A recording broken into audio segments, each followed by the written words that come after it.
And so we settle in. You can feel your body beginning to grow heavy in the most pleasant way.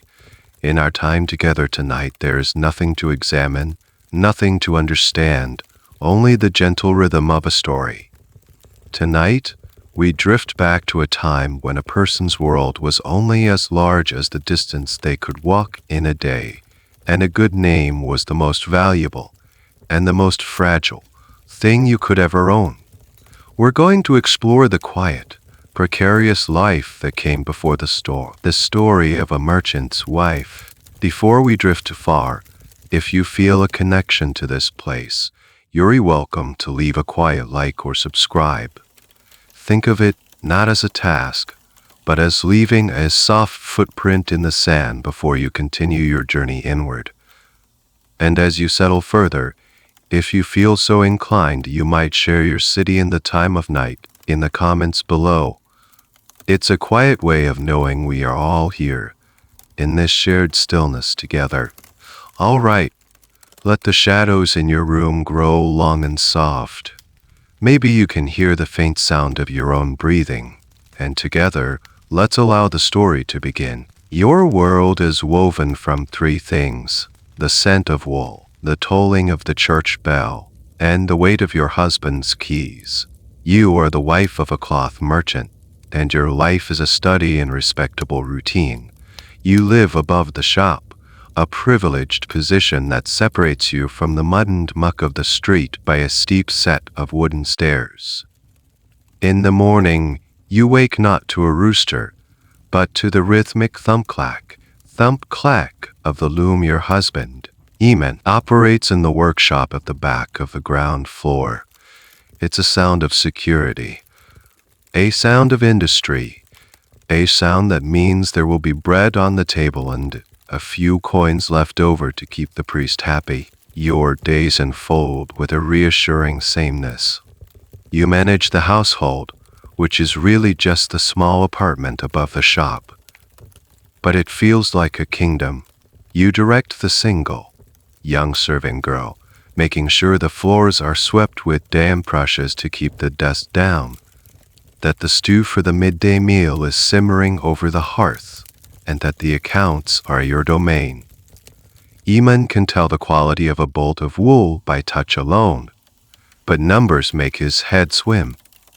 Can make sense of the chalk tallies on the slate, the neat columns of what is owed and what is paid. Historians still argue about just how much power a merchant's wife truly wielded. Was she a silent partner, the keeper of the books and keys, the true manager of the domestic economy that allowed the business to thrive? Or was she simply another part of the household property, valued for her ability to produce heirs and not burn the soup? The truth, as is so often the case, probably shifts from house to house, from husband to husband. For you know your value. You see it in the way Eamon hands you the pouch of earnings at the end of the market day without counting, his trust implicit. Your dominion is small, but it is absolute. Your husband is a member of the Weavers' Guild, a fact that brings both pride and pressure. The guild is a brotherhood that ensures no one undercuts prices, no one sells shoddy work, and no one from outside the town can just set up a loom and steel business. It's a fortress of rules and regulations. It means your husband's cloth is guaranteed to be of a certain quality, and in return, you enjoy it at a step above a common laborer or a baker.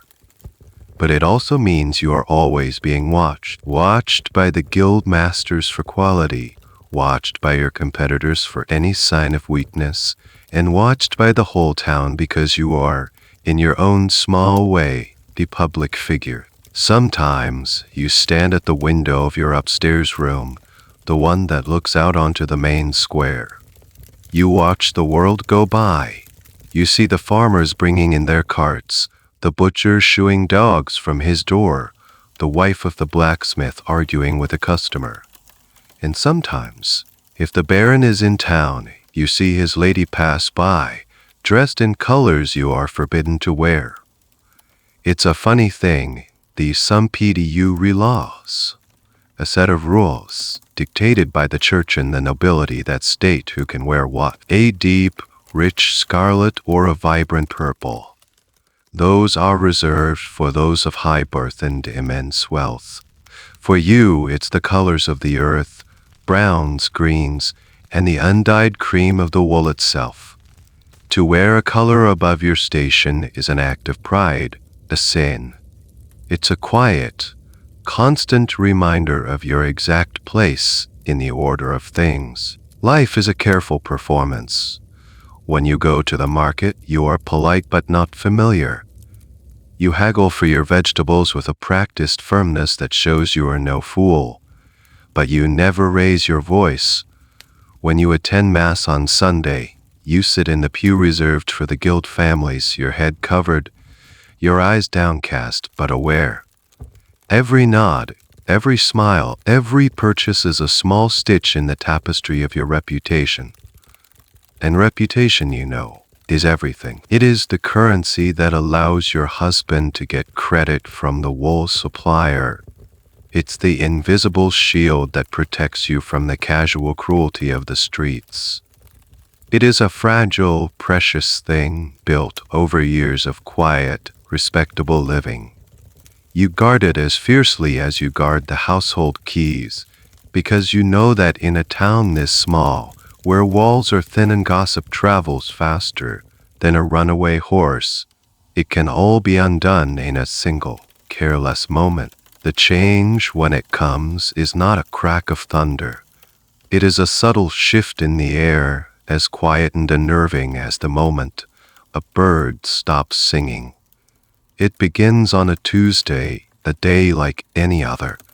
You take your buckets to the town well in the center of the square, a daily chore that it is also a vital part of the town's social fabric. The well is where news is exchanged, where friendships are tended, and where minor disputes are tended, and where minor disputing heart. You see a small group of women already there, their chatter a familiar, comforting sound. But as you get closer, the chatter falters. It doesn't stop entirely, but it lessens like a fire suddenly starved of air. Agnes, the butcher's wife, who is usually full of loud complaints about the price of salt, suddenly finds the knot on her rope to be the most fascinating thing in the world. Old Elspeth, a woman whose joints ache in time with the weather and who never fails to give a full report, offers you only a tight, thin-lipped nod before turning her back to haul up her bucket with a sudden, intense effort. You greet them as you always do, your voice sounding unnaturally loud in the new quiet. You get a few mumbled replies, but no one meets your eye. You fill your buckets, the scraping of the wood and the splash of the water echoing in the stillness.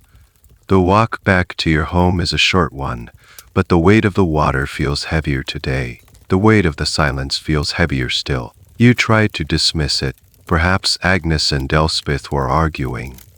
Perhaps you simply caught them at an awkward moment. Such things happen. But then you go to the baker's to collect the small loaf for the midday meal. The bakery is usually a haven of warmth and good cheer, the air thick with the glorious smell of bread and the fine, floury dust that covers everything. The baker's wife, a plump woman with flour permanently in her eyebrows, always has a joke for you, hands you the loaf, and turns away to slide another tray into the massive communal oven. This oven is a peculiar institution. Most households can't afford their own, so for a small fee, the baker would cook your family's dough, your pie, your Sunday roast.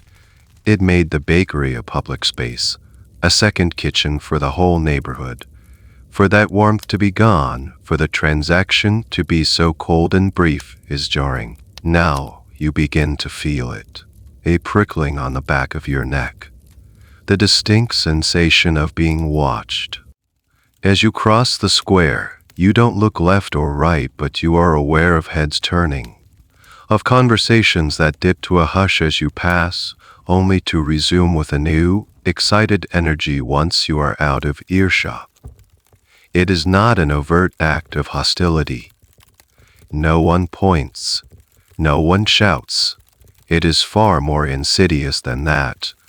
It is a removal. A gentle but firm pushing to the outside. You feel as if a pane of invisible glass has been lowered between you and the world you have known your entire life. Historians have long debated the function of this kind of informal social policing. Some argue it was a necessary mechanism for maintaining order in a world without a formal police force. It was the community's immune system, identifying and isolating a potential moral infection before it could spread. It reinforced shared values and discouraged behavior that could destabilize the delicate social ecosystem. But other scholars see a darker side. They argue that gossip and shunning were often tools of personal vendetta, of jealousy, of simple, cruel boredom. In a life of monotonous hardship, the downfall of a neighbor could be a thrilling spectator sport. Your current predicament feels far more like the latter. You hear it then for the first time. Not the words, but the sound. As you pass two younger women mending a fishing net near the river gate, a sibilant hiss of whispering cuts through the air. A sharp, ugly sound. It is followed by a choked-off giggle. You instinctively turn your head, and they are instantly, furiously absorbed in their work, their fingers flying, their heads bent together as if sharing the most intricate of secrets about threatened wine. But you saw the flicker in their eyes. You hurry the last few steps, your heart now a frantic drum against your ribs. You close the heavy wooden door of your home behind you, leaning against it for a moment. The familiar sounds of the loom from the back room should be a comfort. The scent of wood smoke and dried herbs from your own kitchen should be reassuring. But they are not. The silence of the women at the well, the coldness of the girls by the gate, the hiss of the girls by the gate. They have followed you inside. The secure walls of your home no longer feel like a fortress. They feel like a cage, one where you are trapped with a terrifying, formless question. What are they saying? The lock on your door is a heavy iron thing, forged by the town blacksmith. It can keep out a drunkard, a stray dog, or a thief in the night. But you are quickly learning that it cannot keep out a rumor. A rumor is not a solid thing. It is under the door, through the cracks in the window shutters, and it coils in the corners of the room, chilling the air. You sit on a small wooden stool by the hearth, your hands idle in your lap, but you can't bring yourself to move. You are listening. Not to the sounds of the house, but to the memory of the silence outside. And in that ringing silence, your mind turns to the one thing you stand to lose. The one thing that truly matters, your good name. It's a phrase people use lightly. He has a good name. She protects her good name. But for you, it has never been an abstract concept. It is the most real thing you own. It is a currency, as tangible as the silver coins demon keeps in the locked chest under your bed. It is a shield, as sturdy as the town walls. It is the invisible dowry you brought into this marriage, perhaps more valuable than the small chest of linens and the 2 goats your father provided. Your reputation for modesty, for quiet industry, that was your treasure. You know this because you see how it works every single day. When Eamon needs to buy a large quantity of raw wool on credit, the Flemish raiders who pass through town agree not because of the coin in his purse, but because of the name he has built. He is Eamon the weaver, an honest man, a guild man, a man with a respectable wife and a well-run household. His good name is his bond, and his name is inextricably tied to yours. A man's reputation is judged by the company he keeps and the household he runs. A disorderly, impious, or unfaithful wife, suggesting he cannot manage his own affairs. If he can't manage his own wife, How can he be trusted to deliver 300 yards of quality broadcloth on time? Historians love to point out the glaring hypocrisy of it all. A man's indiscretions were often overlooked, a private matter, sometimes even a source of crude jokes among his peers. A nobleman might have a string of lovers, a merchant might keep a woman in another town. As long as it was done with a certain amount of discretion, it rarely threatened his core identity or his economic standing. But for a woman, especially a woman of your station, the standard was absolute and unforgiving. Your virtue was not your own private affair. It belonged to your husband. It belonged to your family. It belonged to the community. It was a public asset, and any stain upon it was a public concern. You remember your wedding day, after the ceremony and the feast, and after you and Demon were alone for the first time. You remember the morning after. He presented you with a small, carved wooden box. Inside were 2 silver bracelets. This was the morning gift, a traditional token. It was a gift from the husband to the wife, a formal acknowledgement that the marriage had been consummated and that you had come to him a virgin. It was a transaction, a seal on the contract, which you keep wrapped in soft cloth in your dowry chest, were not just a token of affection.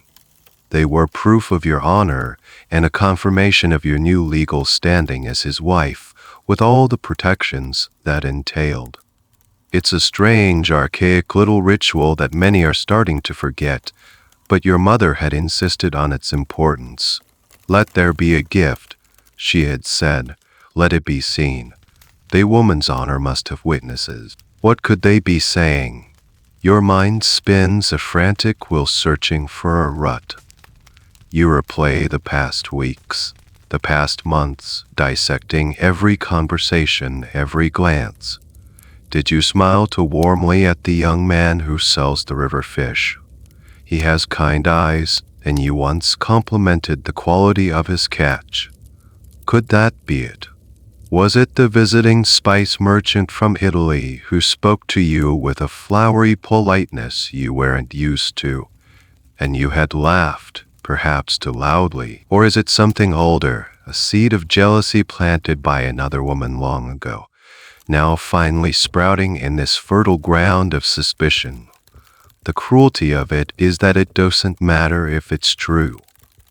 Once the whisper starts, the truth becomes irrelevant. The accusation is the verdict. The rumor is the crime. The thump-clack of the loom downstairs stops.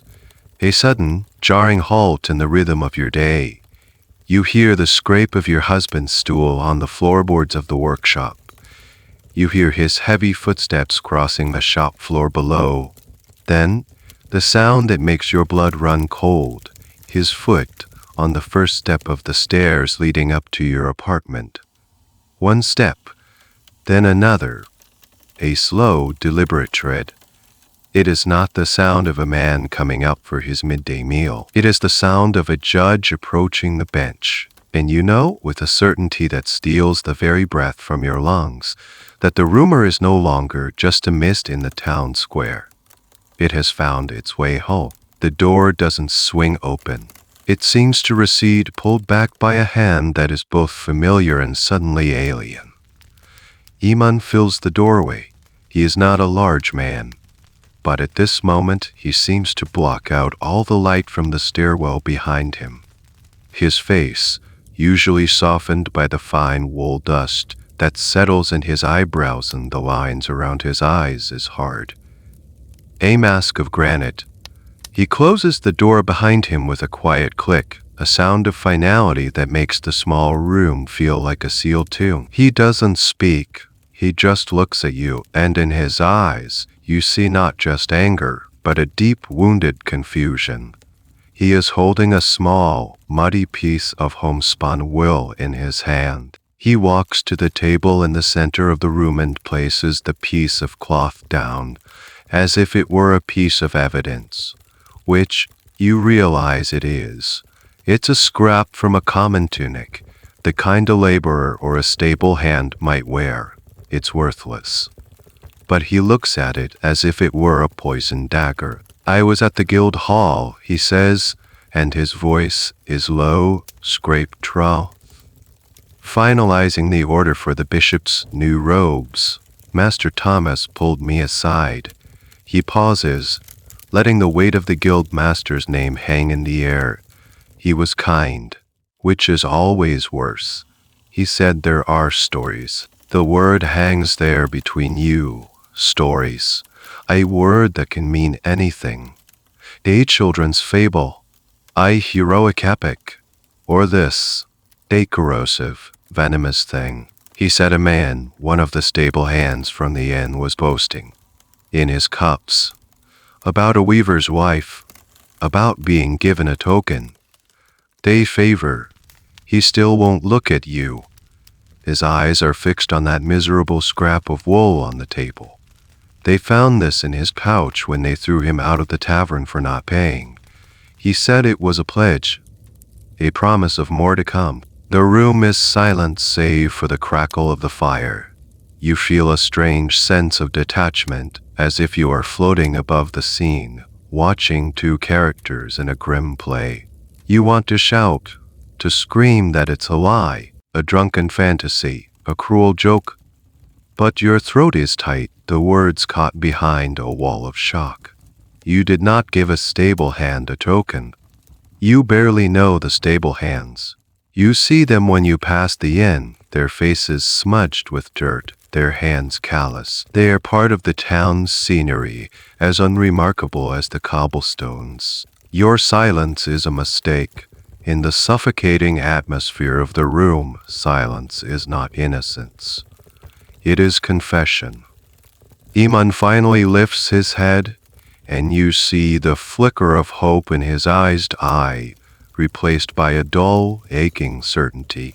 "Who?" he asks, the single word a blow. You shake your head, whispering his name, telling him it's a lie, a tavern tale, that he knows how men talk. "They don't talk about my wife," he bites back, his voice cracking. He takes a step toward you, and for the first time in your life, you feel a jolt of fear in his presence.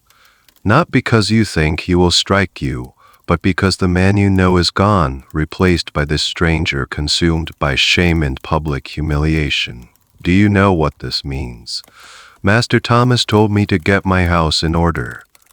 Not as a threat, as a kindness. He was telling me to fix this before the guild has to act. Before the bishop hears that the man weaving his holy vestments has an unfaithful wife. The legal framework of marriage in this era is a subject of endless fascination for historians. On one hand, the church championed the idea of marriage as a sacred, unbreakable sacrament. But the day-to-day reality was far more a matter of civil and property law. A wife, in many legal respects, was the husband's responsibility. Her debts were his debts. Her crimes were his debts. Her crimes were his shame. He was her guardian, her master. He had the legal right, indeed the social obligation. This concept of chastisement is a murky area. While the church might preach against violence, secular laws and common custom often gave a husband terrifying leeway to correct his wife, as long as he didn't permanently maim or kill her. The idea was that he was not just controlling a person, but protecting his own property and honor. "I gave no one anything," you say, your voice finding a sliver of strength. Think, Iman. Who would do this?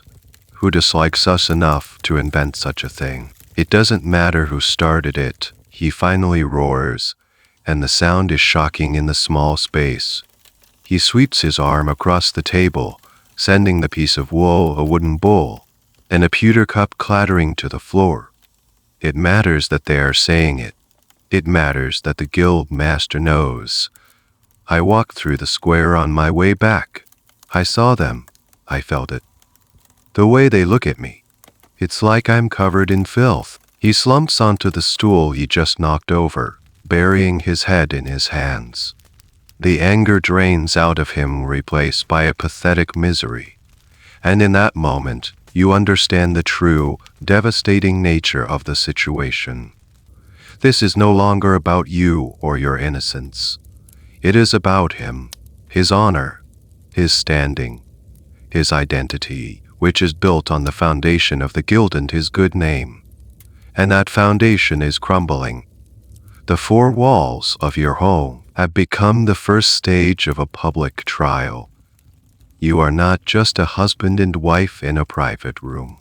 You are an accusation and its collateral damage.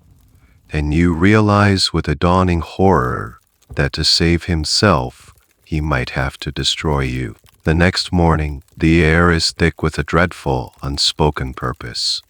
Eamon doesn't go to the workshop. The loom stands silent, a hulking, quiet beast in the back room.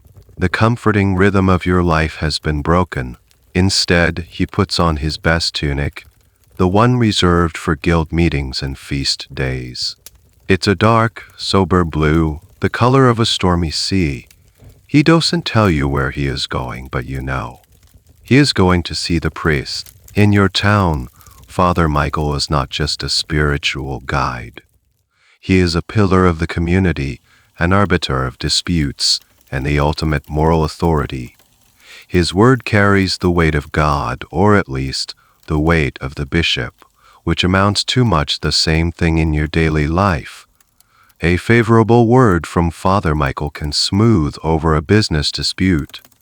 A sermon praising a family's piety can elevate their social standing overnight. A condemnation, however quiet, can be a death sentence for a reputation. You have always been respectful, always given a little extra for the church collection, always confessed your small, mundane sins, a moment of envy, a sharp word to the serving girl, a flicker of pride. You never imagined you would become the subject of a closed-door meeting in his chilly rectory. You spend the hours he is gone in a state of suspended animation. You try to mend a shirt, but your fingers are clumsy, and the needle seems to have a will of its own. You stare into the fire, watching the flames consume a log, turning solid wood into ash and smoke. It feels like a metaphor for your life. When Iman finally returns, his face is even grimmer than before. He looks not just shamed but weary, as if he has just returned from a long and arduous journey. Father Michael was understanding, Eamon says, avoiding your gaze.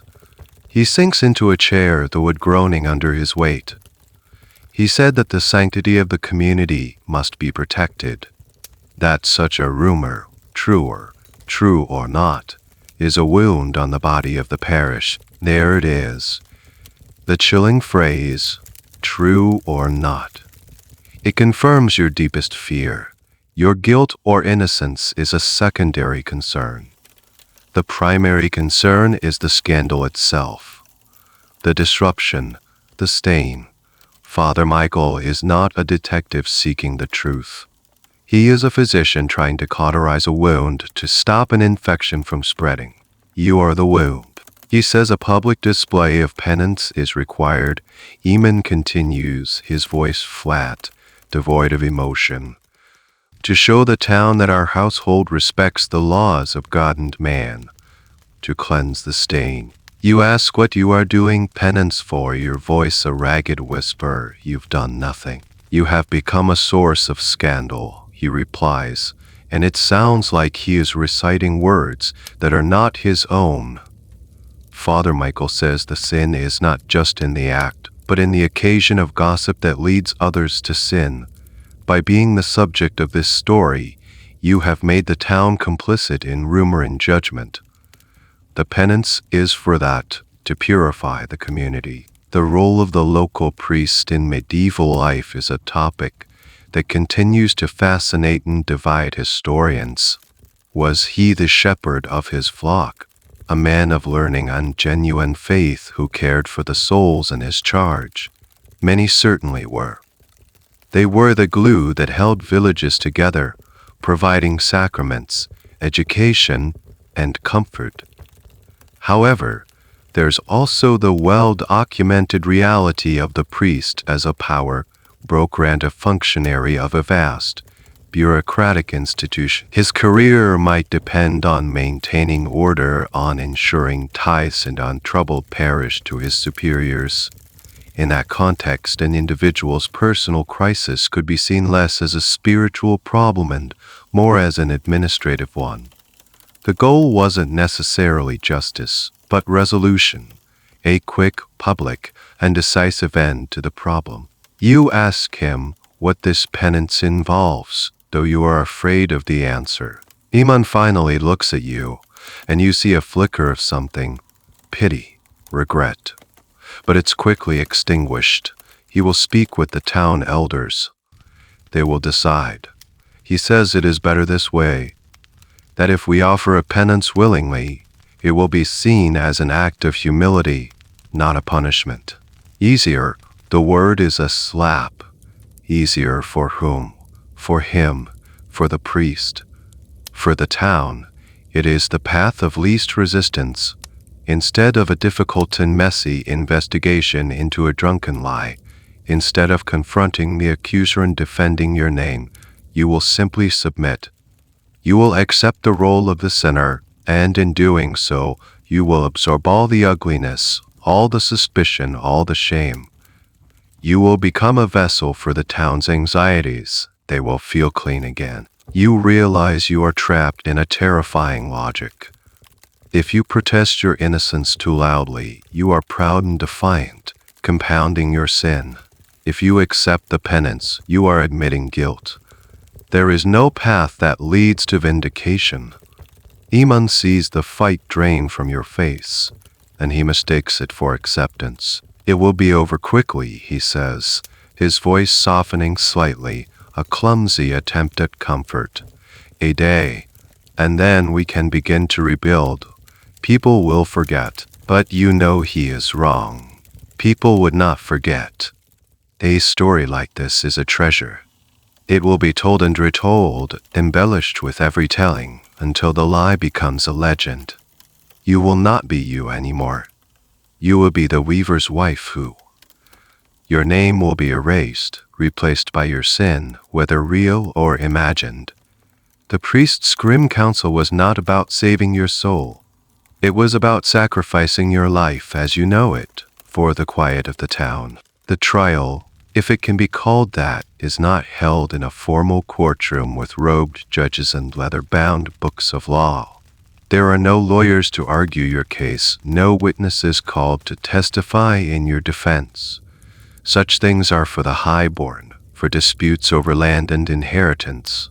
Your fate is decided in the main room of the guild hall, a space that smells of old wood, beeswax, and the faint, lingering scent of ale from countless feasts. The room is dominated by a long, heavy oak table, its surface scarred with generations of knife marks and ink stains. This is where the town's real power resides. You are made to stand at one end of the table. Seated before you are three men. Master Thomas, the head of the Weavers' Guild, his face a mask of solemn duty.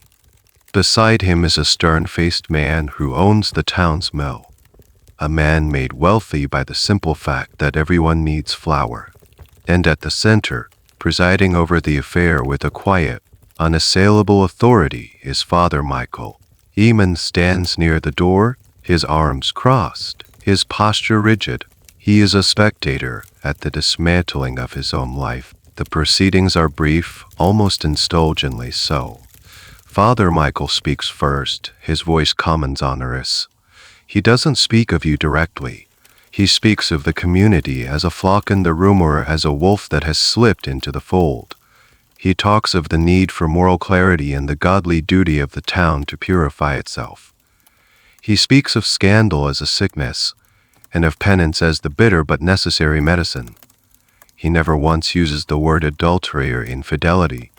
He doesn't have to. The accusation hangs in the air, thick and suffocating. Then Master Thomas speaks. His tone is more practical, less celestial. He talks about the reputation of the guild. He mentions the upcoming trade fair, the importance of presenting a united and respectable front to the merchants who will travel from afar. A scandal within the guild, he explains, looking at a point on the wall just above your head, weakens everyone's position. It invites disrespect.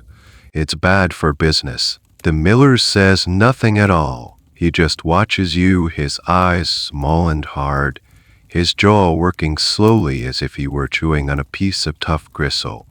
His silence is perhaps the most damning judgment of all. No one asks for your side of the story. No one asks about the stable hand, or the scrap of wool, or the possibility that the entire affair is a malicious lie. To ask these questions would be to admit that the situation is complex, that the truth is messy. The purpose of this gathering is not to uncover the truth. The purpose is to restore order. Your guilt is a foregone conclusion because it is the simplest solution. It is the key that neatly locks this troublesome box and allows everyone to get back to their lives. This type of informal, community-based justice is a cornerstone of medieval life and a source of constant debate for legal historians. Was it an effective way for small, tight-knit communities to regulate themselves, relying on shared values and social pressure rather than a complex and often inaccessible state apparatus? Or was it, as it feels to you now, a system ripe for abuse, where personal vendettas could be dressed up as moral crusades and where the vulnerable were sacrificed for the comfort of the powerful? The answer seems to depend entirely on which side of the table you're on. Finally, Father Michael looks directly at you. His eyes are not cruel, but they are utterly devoid of warmth. They are the eyes of a surgeon about to perform a painful but, in his view, necessary amputation. The woman, he says, and the use of the third person makes you feel like you've already vanished, will present herself in the main square at dawn, 2 days from now. She will be prepared for a walk of penance. He outlines the sentence with a chilling lack of emotion. Your hair is to be cut. You will be stripped of your good clothes and given a simple penitent shift. You will then be paraded from the square, down the main street to the river, and back to the doors of the church. The townspeople will be encouraged to show their disapproval of the sin, though he adds a mild caution against grievous bodily harm. After the procession, you will be formally declared infamous, a legal term that carries with it a host of terrible consequences. This is not a punishment, Father Michael concludes, his gaze sweeping across the room to include Eamon. It is an act of spiritual cleansing, for her, and for us all. Through this public display of humility, the stain may be washed away and the community made whole once more. He rises and the other 2 men rise with him. It's over. Your life measured in minutes. Your reputation erased by a few dozen words. There is no appeal. There is no higher court you can turn to. The alliance of church and commerce, of God and guild, has passed its judgment. You are to be the centerpiece of a public ritual, a cautionary tale made flesh. You look at your husband, hoping for some sign, some flicker of defiance. But he just stays pale. He has chosen the guild. He has chosen the town. He has chosen to save his house by sacrificing the woman who made it a home. The 2 days between the judgment and the dawn of your penance are a strange, muffled eternity. You are a prisoner in your own home. Eamon has locked you in the upstairs apartment, not out of malice, you suspect, but out of a paralyzing combination of shame and fear. He fears the neighbors might see you, so he keeps you hidden, a secret stain he cannot yet wash away. He leaves food and water by the door, knocking once before retreating down the stairs. The silence he leaves behind more painful than any angry word. The serving girl has been sent away, back to her family's hovel on the edge of town. You can imagine the story she is telling, her eyes wide with a mixture of fear and self-importance. She was there. She was there. She was there. She was in the house. She saw it all. By now, the whole town knows. Every detail of your impending humiliation has been picked over, discussed, and anticipated at the well, in the tavern, and over every hearth. You are no longer a person. The night before the shame is the longest of your life. Sleep is an impossible dream. You sit on the floor, wrapped in a blanket, as the last light fades from the sky. The familiar sounds of the town settling down for the night, the closing of shutters, the distant barking of a dog, the laughter from the inn, sound like they are coming from another world, a world you are no longer a part of. Through the cracks in the wooden shutters, you can see the flicker of torches and lanterns. There seems to be more activity than usual. The town is restless, alive with a nervous energy. They are preparing for the morning's entertainment. You think about your mother. She died 2 winters ago, and at the time you thought it was the greatest sorrow you would ever know. Now, you find yourself grateful that she is not here to see this. To see the good name she so carefully helped you build be systematically torn down. You press your forehead against the cold wood of the shutters, and for the first time you allow yourself a single dry sob. It is a sound of such profound loneliness that it scares you. There's a little known and frankly bizarre historical debate about the sleeping arrangements in a medieval household on a night like this. Some accounts suggest a condemned or shamed person would be watched over, perhaps by a priest or a pious woman, to prevent them from harming themselves or attempting to flee. The idea was to keep them safe for their punishment. Others imply a complete and total isolation, a foretaste of the social death to come, and a few fringe theories suggest that in some cases the husband would be expected to stay in the room, his silent presence a part of the psychological torment. You are grateful for your solitude. The thought of Eamon's quiet, miserable presence in the room with you is more than you could bear. As the night deepens, a strange calm settles over you. The terror is still there, a cold knot in your stomach, but it is joined by a sense of weary resignation. You have no more tears to cry. You have no more bargains to plead with a silent God. There is nothing left to do but wait for the dawn. The mechanism of your destruction has been set in motion, and it is as unstoppable as the rising of the sun. You begin to notice small details in the room that you have overlooked for years.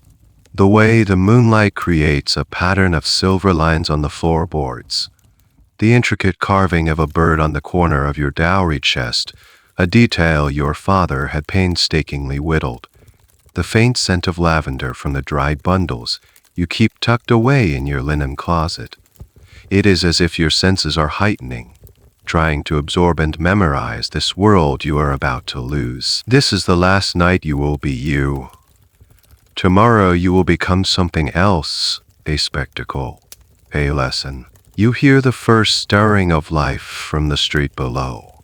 The pre-dawn quiet is broken by the sound of a heavy car trundling over the cobblestones.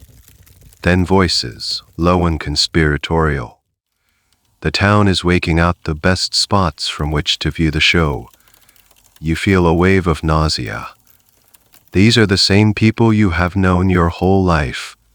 You bought bread from them, celebrated feast days with them, mourned with them at funerals. They will be your tormentors. You rise from the floor and walk to the small, polished metal mirror you keep on your dresser. It gives a dim, distorted reflection, but you can see your own face, the face of a merchant's wife. A face, you realize, that no one will ever look at in the same way again. You reach up and touch your hair. It is your one vanity. Thick and long, the color of dark honey. You have always been proud of your hair. You know with a sickening certainty that it will be the first thing they take from you. The bolt on the door is drawn back with a sharp, grating sound that splits the morning silence. Two women you have never seen before enter the room. They are not from your town. They are older, their faces hardened impassive, their hands rough and calloused. You realize they have been hired for this. Outsiders, brought in to perform the tasks that perhaps even your most ardent accusers would find too intimate, too unpleasant. One of them is carrying a three-legged stool and a pair of long, wicked-looking iron shears. The other holds a coarse, gray linen sack. They do not speak to you. They move with a grim efficiency, one placing the stool in the center of the room, the other closing the shutters, plunging the room into a dim, artificial twilight. The message is clear. This is not a conversation. This is a procedure. You are no longer a person to be reasoned with. You are an object to be processed. One of the women gestures to the stool. Her hand is blunt, her nails broken. You find yourself frozen, your feet rooted to the floor. A small, futile rebellion. The woman's eyes a sound of weary impatience, and takes a step toward you. There is no menace in her movement, just the promise of an unpleasant and undignified struggle that you cannot win. With a deep, shuddering breath, you walk to the stool and sit down.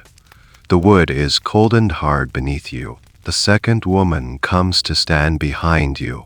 You can feel her presence there, a solid, unmoving shadow. Then you feel the cold metal of the shears against the back of your neck. The shock of it is electric, a jolt of ice and dread that makes you flinch. A hand, surprisingly strong, grips your shoulder to hold you steady. The shearing of a woman's hair was a powerful and deeply symbolic act of humiliation with roots stretching back centuries. In many cultures, long hair was a signifier of femininity, of status, of vitality, and even of a kind of magical or spiritual power. To cut it was to strip a woman of her identity, to visually unsex her, to mark her as an outcast. It was a visible sign that she no longer belonged to the community of respectable women. It was a punishment that, unlike a fine or a day in the stocks, she would carry with her for months, a constant, growing reminder of her shame. The first cut is the worst. The shears are not sharp like a tailor's scissors. They are crude, designed for shearing sheep. They don't slice so much as they grind and tear. You hear a horrifying crunch as the blades struggle through the thick mass of your hair. A lock of it, a heavy tress that you have washed and brushed and braided 1,000 times, falls onto your lap. You stare at it. It looks like a dead thing, separate from you, lying on the fabric of your dress. The woman works quickly, without any pretense of care. Crunch, scrape, crunch. Lock after lock falls away, piling up around the stool on the floor. It's a violation that goes deeper than the skin. You feel as if a part of you is being amputated. The memories associated with your hair flash through your mind. Your mother braiding it for your wedding day, Iman clumsily trying to tuck a wildflower into it one spring afternoon long ago. The simple pleasure of feeling its weight on your shoulders. All of it is being cut away, discarded on the dusty floorboards. Historians argue about the specifics of this ritual. Was the hair simply cut short, or was the head completely shaved? It likely varied by region and the severity of the offense. Some legal texts from the period specify shorn like a thief, which suggests a very close, brutal crop. Others describe the hair being hacked off, implying a deliberately ugly and uneven cut, a further disfigurement. You are receiving the latter. There is no attempt to make it neat. When it's over, the woman steps back. The hand on your shoulder releases you. You slowly raise your own hands and touch your head. The feeling is shocking. Instead of the familiar soft, heavy mass, your fingers find a rough, uneven stubble, sharp and bristly in some places, horrificously bare in others. Your head feels unnaturally light, exposed and cold. The woman with the linen sack steps forward. She holds it open. The other woman begins to stoop, gathering the fallen hanks of your hair from the floor and stuffing them into the sack. She does it with the detached hair of someone sweeping up rubbish. The symbolism is not lost on you. The part of you that was your pride is now, quite literally, trash. They will likely burn it later, a final act of purification. Your scalp tingles and burns. You feel a profound and disorienting sense of loss. You have been shorn, marked. You are no longer the weaver's wife. You are something new, something lesser. The women have finished their task. They look at you, then at the simple, coarse garment you are to wear, which they have laid out on the bed. Their work here is done. Their work here is done. The first part of the ritual is complete. And as you sit there, shorn and shivering in the dim light, you know that the worst is yet to come. The two women leave as silently as they arrived, their purpose fulfilled. They leave the coarse linen shift on your bed, a silent, final instruction. It lies there, a shapeless, grayish garment, the color of dirty snow and despair. It is rough to the touch, woven from the cheapest, scratch-iced fibers, the kind of cloth used for grain sacks or horse blankets. This is your new skin. You stand and slowly begin to unlace your dress. It is a good dress made of dark green wool that Demon himself wove. It's the uniform of your station, a symbol of your life as a prosperous merchant's wife. The familiar weight of it, the way it falls. The small embroidered details at the collar that you stitched yourself. It all feels like a costume from a life that belongs to someone else. You fold it neatly and place it on the dowry chest, a small insistence on order in the midst of chaos. You will not leave your old life in a heap on the floor. Putting on the penitent's shift is a new kind of violation. The fabric is stiff and abrasive, scratching against your skin with 1,000 tiny needles. It smells faintly of mildew and damp earth. It is sleeveless and cut low, designed for shame, not comfort. It offers no warmth, no protection. It is a garment of pure function is to display your humiliation.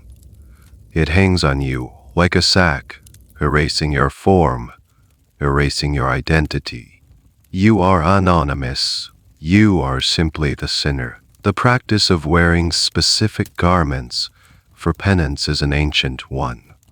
For centuries, the Church used clothing to create a visual vocabulary of sin and repentance. A pilgrim might wear a heavy wool cloak and carry a staff. A heretic might be forced to wear a yellow cross sewn onto their clothes for the rest of their life. It was a form of living signage. It communicated a person's moral status to the world at a single glance, a crucial function in a largely illiterate society. Wearing your sin, you look at your reflection one last time in the polished metal. The person looking back is a stranger, a creature of raw nerves and exposed shame. The brutally hacked hair, the pale face, the rough, shapeless garment, it is a vision of utter desolation. This is what they wanted to create, not just to punish you, but to unmake you, to strip away every layer of your identity until nothing was left but the raw material of their morality play. The door opens again. This time it is Eamon. He doesn't look at you. He can't. His eyes are fixed on the floor. He is holding a pair of thin, worn-out leather shoes, the kind a servant might wear.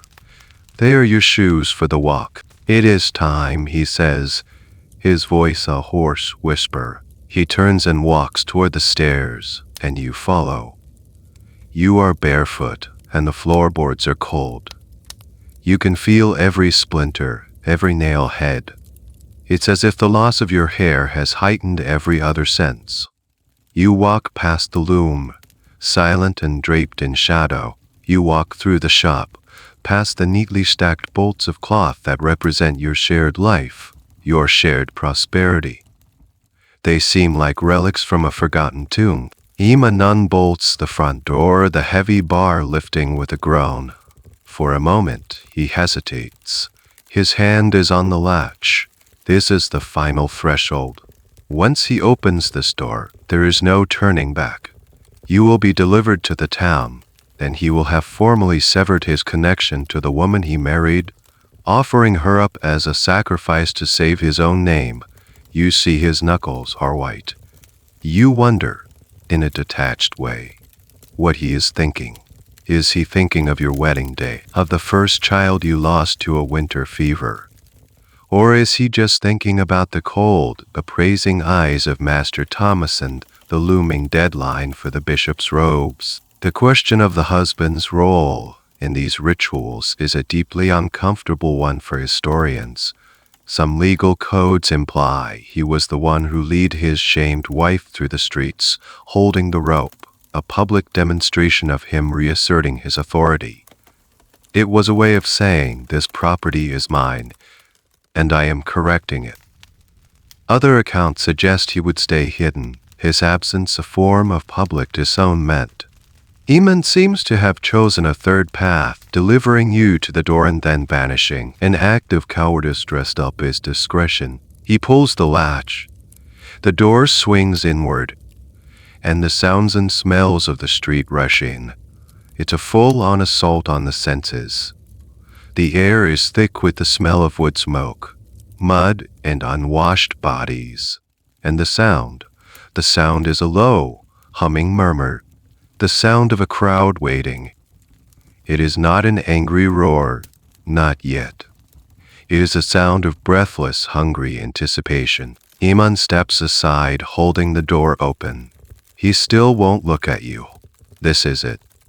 The final, irrevocable step. He is handing you over. You look past him, through the doorway, into the gray light of the dawn. You can see the cobblestones of the square and the blurry shapes of people waiting. Your new life, your public death, is just one step away. You place one bare foot on the threshold, then the other. The cold of the cobblestone seeps into the soles of your feet, a shocking, grounding sensation. You are outside. The heavy door of your home, your life, swings shut behind you with a solid, definitive thud. The sound of the bolts sliding home is the last echo of your old world. You are now entirely at the mercy of the new one. For a moment, there is silence. A complete, breathless hush falls over the town square. It is the collective intake of breath before the plunge. The entire town, it seems, has turned out. They are packed in the square, leaning out of windows, perched on barrels and carts. It is a holiday atmosphere, a grim festival for which you are the sole attraction. The air is cool, and the rough linen shift does nothing to stop the goosens that rise on your arms and legs, involuntary tremor that is part of the show. Then, a single voice, a man's rough shout from somewhere in the crowd. There she is. The spell is broken. The spell is broken. The silence shatters into 1,000 pieces. The low murmur ripples through the crowd, a sound that grows and swells into a wave of noise. It is a strange sound, not quite a roar of anger, more a hum of excitement and morbid curiosity. You stand frozen for a heartbeat, exposed and vulnerable in the open space. Two men from the town watch, men you recognize, but whose names you can't recall, step forwards. They don't touch you. They simply position themselves, one in front of you and one behind. Their presence defining the path you are to take. The man in front takes a slow, deliberate step forward. The procession has begun. That first step is the hardest thing you have ever done. Your legs feel like lead, your feet clumsy and foreign on the uneven stones. Every instinct screams at you to run, to hide, to curl into a ball and disappear. But there is nowhere to run, nowhere to hide. The only way out is through. You force your right foot forward, then your left. The route has been carefully planned for maximum exposure. It does not take the most direct path. It will wind you through the heart of the town, down the main thoroughfare where the most prosperous shops are, past the market cross, along the narrow, crowded residential alleys, down to the riverbank, and then all the way back up the slight incline to the church. It is a journey designed to ensure that no one, not the wealthy merchant nor the humble fishwife, misses the spectacle. The psychology of a crowd is a terrifying thing. As individuals, these are people you know. You know their children's names, their ailments, their small vanities. But together they become something else, a single organism with a single primal purpose. They are here to witness and to participate in a ritual of purification. By shaming you, they affirm their own righteousness. By casting you out, they reinforce the boundaries of their own community. Historians often refer to this as a noisy shaming ritual, a broad term for a public humiliation. While often associated with a community's noisy disapproval of an unpopular marriage, like an old widower marrying a young girl, the basic elements, a procession, noise, and public humiliation, were adapted for a variety of perceived moral transgressions. The purpose wasn't just to punish the individual, but to reassert the community's norms in a very loud and visible way. It was street theater with a brutal social message. You try to keep your eyes down to focus on the dirty cobblestones just ahead of your feet. One step, then another. But you can't block it all out. You are a creature of this town. You know its sounds, its smells. You can't help but see the faces at the edge of your vision. You see Agnes, the butcher's wife, her arms crossed, her face a mask of stern judgment. You see the baker, his hands on his hips, his expression unreadable. You see the children, their faces a mixture of confusion and of frightening, learned scorn, mimicking the jeers of their parents. They are all here. Every single one of them. Your world has turned itself inside out to stare at you. You risk a fleeting glance up towards the window of your own home. The shutters are still closed tight. There is no sign of Eamon. He is hidden away, listening to the muffled sounds of your degradation, a prisoner of the very process he set in motion. In a strange way, his absence is a greater condemnation than any shout from the crowd. He has not only cast you out, he has erased himself from your final moments of public existence. You are utterly, terrifyingly alone. As you take each heavy step, another layer of the assault begins. The noise changes. The initial hum of anticipation sharpens into something uglier and more personal. You begin to hear individual voices rising from the general din, hurling words at you like stones. The words are not clever. They are crude, primal insults. They call you names you have only ever heard whispered in anger between drunken men in the street. Each word is a small, sharp cut. You see the faces now. You can't avoid them. They press in on the edges of the path cleared by your escorts, and the expressions are a bewildering, terrifying gallery of human emotion. You see naked, gleeful cruelty in the eyes of some. The people who always seem to relish the misfortunes of others. You see a cold, self-righteous piety in others, mostly the older women, who nod with grim satisfaction as if witnessing a necessary, if unpleasant, piece of housekeeping. Almost feverish excitement on the faces of the young men, the same kind of energy they might bring to a cockfight or a public hanging. But what is perhaps most disturbing is the pity. You see it in the eyes of a few. A woman you barely know, the cooper's wife, her face etched with a genuine-looking sorrow. An old man, who usually sits begging by the west gate, makes the sign of the cross, his gesture ambiguous. Is he warding you off or praying for you? This pity is almost harder to bear than the scorn. The scorn you can build a wall against. It is pure and uncomplicated in its hatred. But the pity is a crack in that wall. It reminds you of the person you used to be, the person who was worthy of compassion. It makes the shame sharper, the loss more acute. You pass the blacksmith's forge. The smith, a mountain of a man with soot ingrained in his skin, stands in his doorway. He is not shouting. He just watches you pass, his hammer held loosely in one hand. As you draw level with him, he turns and spits on the ground. A thick, deliberate gob of phlegm that lands just inches from your bare feet. It's not an act of rage, it's an act of profound contempt, an act of cleansing.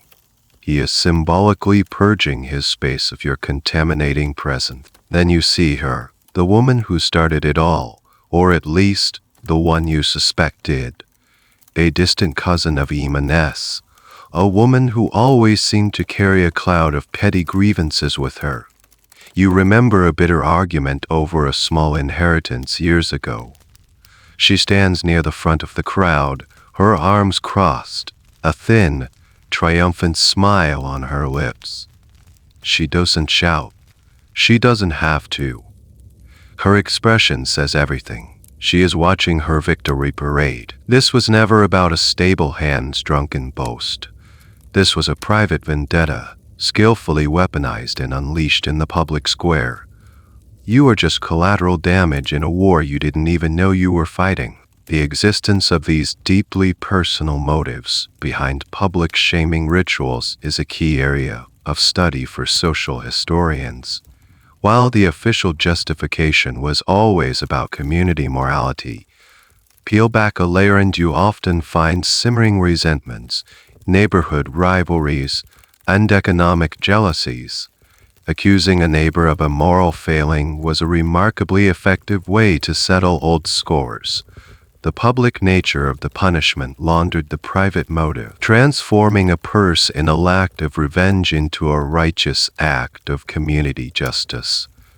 The crowd, in its excitement, rarely stopped to ask who was really benefiting from the spectacle. You keep your eyes fixed on the back of the escort in front of you. You try to make yourself small, to retreat into some quiet corner of your mind. You focus on the physical sensations to distract from the emotional ones. The bite of the cold air, the sharp pain of a stone under your heel, the rhythmic scratching of the linen shift against your skin. You become a creature of pure endurance. This is a journey through a landscape of hate, and your only goal is to reach the other side. But the faces swim in your vision. Faces that, just a week ago, would have smiled at you. The face of the woman you bought cheese from. The face of the boy you once gave an apple to. The face of the man whose child you helped when he fell and scraped his knee. They are all here, and they are all looking at you with a terrifying uniformity, their individual identities submerged in the collective identity of the mob. They are no longer your neighbors. They are your judges, your jury, and your tormentors. The procession turns a corner, leaving the wider square for the narrower main street. Here, the buildings lean in on either side, creating a canyon of sound. The noise of the crowd, which was a diffuse roar in the open square, is now amplified, echoing off the plaster and timber walls. It's a claustrophobic, overwhelming cacophony. The jeers and insults are clearer now, less a wall of sound and more a volley of individual attack. You are halfway to the riverbank when the first missile strikes you. It's not a stone, it's something soft, wet, and foul-smelling. It hits you squarely in the shoulder, and you flinch, a startled cry escaping your lips. A gob of muddied, rotting vegetable matter slides slowly down your arm. Laughter erupts from the crowd. A sharp, cruel bark. This is a new stage of the game. Soon, more things begin to fly from the crowd. Overripe fruit, handfuls of dirt, the contents of a chamber pot tossed from an upper window that thankfully misses you but splatters on the ground nearby, spattering your legs with filth. It's a bizarre and disgusting rain. The intention is not to cause serious injury, but to defile, to cover you in the physical representation of their scorn. You are no longer just an outcast, you are being marked with the filth they believe you carry inside. You try to shield your face with your hands, a pathetic, instinctive gesture of self-preservation. One of your escorts, the man walking behind you, barks a sharp command, hands down. His voice is not cruel, but it is absolute. You are not allowed to protect yourself. You must receive the punishment. Your role is to be a passive target for their disgust. This ritualized throwing of refuse is a fascinating, ungrotesque aspect of public shaming. It's what historians sometimes call symbolic violence. The objects thrown were rarely dangerous enough to kill, but they were deeply symbolic. Rotten food represented waste and corruption. Mud and animal dung represented the unclean, the base, the subhuman. By covering you in these things, the community was performing a kind of reverse baptism, washing you not with holy water, but with filth, confirming your status as one of the damned. A half-rotten apple catches you on the side of the head. The impact is surprisingly hard, and your earrings.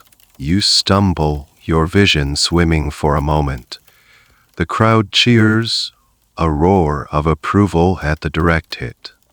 You fight to stay on your feet. To fall would be the ultimate humiliation, a sign that they have broken you. It would be a victory for them. So you grit your teeth, straighten your back, and keep walking. One foot, then the other. You catch a glimpse of the priest, Father Michael, standing on the steps of a small chapel part way down the street. He is not participating. He watches the scene with a detached, almost academic interest. His presence lends a veneer of official sanction to the proceedings. He is the shepherd, silently observing the flock as it drives one of its own out into the wilderness. He sees you stumble, sees the filth clinging to your shift and in your hair, and his expression does not change. This is all part of the bitter medicine he spoke of. This is the cure in action. You are beginning to lose track of time, to lose a sense of yourself as a thinking, feeling being. You have become a collection of raw sensations. The sting of a clod of dirt hitting your cheek, the sickening stench of rotten cabbage, the unending noise, the cold seeping into your bones. Your mind is starting to shut down, to retreat to a place where the noise and the filth can't reach. It is a strange, numb state of being. You are there, and yet you are not. You are, and yet you are a body walking through a nightmare, while some essential part of you has curled up in a deep, dark corner of your own skull. This psychological response is a survival mechanism. Faced with overwhelming trauma, the human mind can dissociate, creating a sense of distance from the event. It's a way to endure the unendurable. You are not the woman being pelted with filth. You are watching it happen to someone else, a pitiful creature in a gray shift who bears a faint resemblance to you. This detachment is your only shield, the only armor you have left, and you cling to it as you continue your slow, agonizing journey toward the river, one degrading step at a time. The procession moves with a tortuous slowness. It is not a march, it is a crawl. The man in front of you deliberately sets a shuffling, almost funereal pace. This is a crucial element of the ritual. The shame must not be rushed. Every moment must be drawn out, savored by the spectators, then etched into your soul. A quick punishment is easily forgotten. A slow one becomes a permanent memory, for you and for everyone watching. This deliberate pacing serves a practical purpose as well. It allows the crowd to keep up, to get a good look, to participate. It ensures that the residents of each street and alley have their turn to witness and to condemn. The procession is like a dark river, flowing slowly through the town, and you are the single polluted object being carried on its current. The slow pace is a form of psychological warfare. It denies you the relief of momentum, the small comfort of feeling that you are making progress towards an end. Instead, you are suspended in a timeless present of humiliation. You become acutely aware of the ground beneath your feet. The cobblestones are slick with mud and refuse. A piece of broken pottery, sharp and jagged, lies in your path. You see it just in time to adjust your step, a small, instinctive act of self-preservation. But a moment later, your foot comes down on something sharpened hidden in the muck. A sliver of glass or a pointed stone. A hot, searing pain shoots up your leg. You gasp, biting down on your lip to keep from crying out. You dare not break your stride. To show pain would be to give the crowd another victory. You just keep walking. The sharp sting in your foot now a constant, rhythmic agony with every step. As you move through the different parts of town, you notice the character of the crowd changes. In the main square, near the homes of the other guild members, the jeers were laced with a kind of formal, righteous indignation. It was the condemnation of your peers. As you move into the poorer quarters, the alleys where the laborers and the river folk live, the atmosphere becomes more volatile, more raw.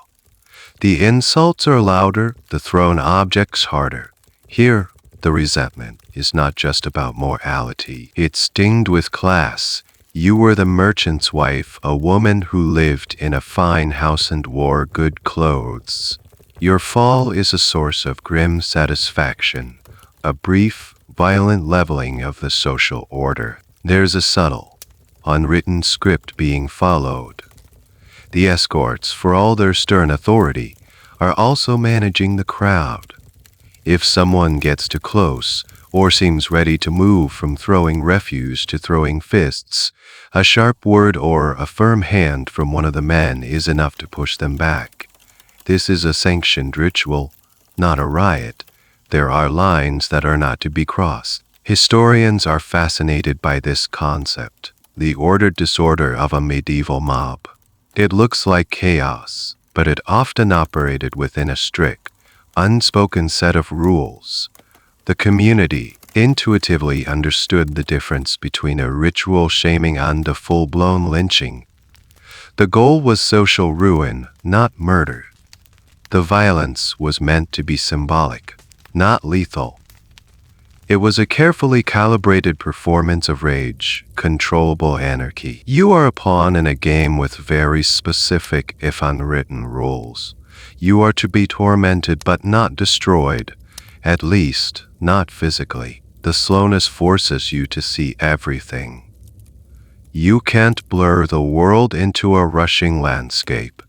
You see the leering face of a man you've never seen before, his teeth brown and broken.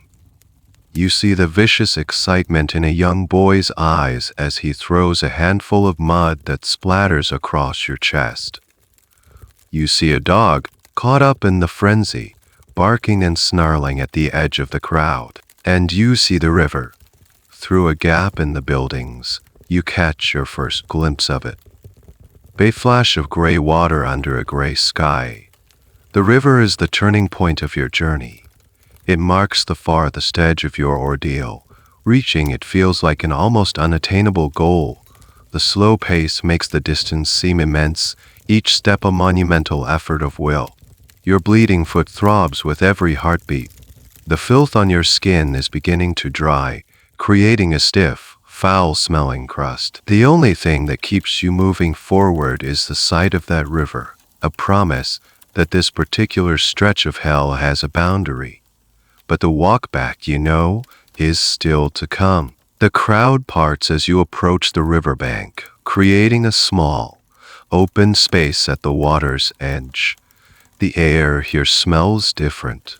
a mixture of damp earth, fish, and the slow-moving river itself. For a moment, the noise of the mob recedes slightly, replaced by the gentle lapping of water against the muddy bank. This is the nadir of your journey, the lowest point, both geographically and spiritually. Your escorts bring you to a halt just feet from the water. You stand there, shivering, caked in filth, your hair a ragged mess, your foot a source of constant, throbbing pain.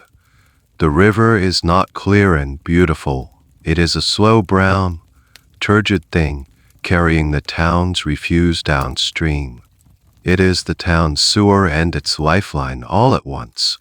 Standing here, you feel like a piece of human garbage, brought to the edge of the dump to be formally discarded. This is the symbolic turning point. You have been paraded through the heart of the community, from the center of commerce and power to the very edge, the liminal space where the town ends and the wilderness begins. You have been ritually polluted, and now you are brought to the cleansing element, the water. But you are not to be cleansed. You are simply to be presented here, a final confirmation of your filth before you are dragged back to the center of it all. The crowd falls into a tense, expectant quiet. What happens now? There are whispers and murmurs, some regional variations of this punishment, according to obscure legal texts and chronicles. Involved a ducking or a ritual immersion in the water. The ducking stool was a real and terrifying instrument of punishment, often used for scolds or dishonest merchants, but sometimes for moral offenses as well. It was a chair attached to a long wooden lever, used to repeatedly plunge the victim into the cold, dirty water, an act that was both deeply humiliating and genuinely dangerous. For a terrifying moment, you think this is your fate. You look at the murky water, at your own filthy reflection, and a primal fear grips you. The fear of drowning, of the cold, of the unknown things lurking in the river's depths. But the ducking stool is not here. Your sentence, it seems, does not include this particular torment. The crowd lets out a low collective sigh, a sound of faint disappointment. The show will not be quite as dramatic as some had hoped. Instead, the man who walked before you, your lead escort, turns to face the crowd. He raises his hands for silence, though the crowd is already mostly quiet, captivated by the drama. Let it be known, he shouts, his voice a powerful bellow that carries across the water. This woman, wife of Eamon the Weaver, has brought scandal and shame upon our town. She has offended God and disgraced her husband. By her actions, she has invited sin into our midst. He is not a priest or a lord. He is a tanner by trade, a man whose hands are permanently stained from his work. But at this moment, he is the voice of the community. He is the master of ceremonies. He is the master of ceremonies. He is speaking the words that Father Michael and Master Thomas decided upon, but he speaks them with a relish they would have been too refined to show. He turns to you. His eyes are cold and hard. Do you confess your sin and accept your penance? He demands. This is the moment. The script requires you to speak, to whisper I do, to accept the narrative they have written for you. It is the final piece of the ritual, the sinner's public confession. Your mind screams no. A fierce, hot rebellion flares up inside you. You want to scream that you are innocent, that this is all a lie, that they are the ones who are truly sinning with their cruelty and their mindless hate. But you look at the faces in the crowd, the hungry, expectant faces. You look at the cold, unforgiving river. You feel the sharp pain in your foot and the caked filth on your skin. And you know that defiance will only make it worse. It will be seen as pride, the greatest sin of all. It would only prolong the agony, perhaps even escalate the violence. The rules of this game are absolute. To survive, You must play your part. You open your mouth, but no sound comes out at first. Your throat is dry, your lips cracked. You swallow and try again. I do, you whisper. The words are barely audible, a tiny puff of air. But in the silence of the riverbank, it is enough. The tanner nods, satisfied. He has his confession. The town has its admission of guilt. The story is now complete. He turns back to the crowd. Her sin is confessed. Now we return her to the church, where she will be cast out from the grace of God and the company of good folk. A cheer goes up from the crowd. A ragged, triumphant roar. The first part of the spectacle is over. The confession is secured. Now for the grand finale. The man gives you a rough shove on the shoulder, turning you back towards the town. The walk back begins. The journey away from the river, away from the edge, and back into the heart of the nightmare. The journey back from the river is different. The mood of the crowd has shifted. The initial frenzy and the ugly, hungry excitement have been replaced by something more solid, more self-assured. They have their confession. Your whispered words on the riverbank, coerced and false as they were, have validated the entire proceeding. In their minds, their cruelty has been justified. They are not a mob tormenting an innocent woman. They are righteous citizen women. They are righteous citizens punishing a confessed sinner. The pace is still slow, but it feels more like a victory march now. A grim, triumphant parade. The insults and the thrown refuse lessen slightly. The high drama of the chase is over, and now it is simply a matter of delivering the captured quarry to its final destination. You are no longer an object of furious speculation, but a confirmed spectacle of sin. As you limp your way up the slight incline leading away from the river, you dare to look up from the ground. You have to. The pain in your foot is so intense that focusing on it alone is unbearable. You need to see something else. So you lift your gaze and look at the faces in the crowd again. But this time, you are not just looking at their expressions. You are looking for something else. You are looking for the rules. You start to notice a strange, unspoken order within the chaos. A rhythm to the mob's behavior. There's an invisible line about 6 feet from you on all sides that no one crosses. They surge forward, but are always held in check by some internal governor. The objects thrown are disgusting, but not truly dangerous. A rotten turnip, yes. A large stone, no. This is a key observation, and one that fascinates modern sociologists who study crowd behavior. A mob often operates with a collective, instinctual understanding of its own limits. It's a performance of violence, and the performers know, without being told, how far they are allowed to go. You see a young boy no older than 10 pick up a jagged-looking rock. He FTS it in his hand, his eyes gleaming with a vicious excitement.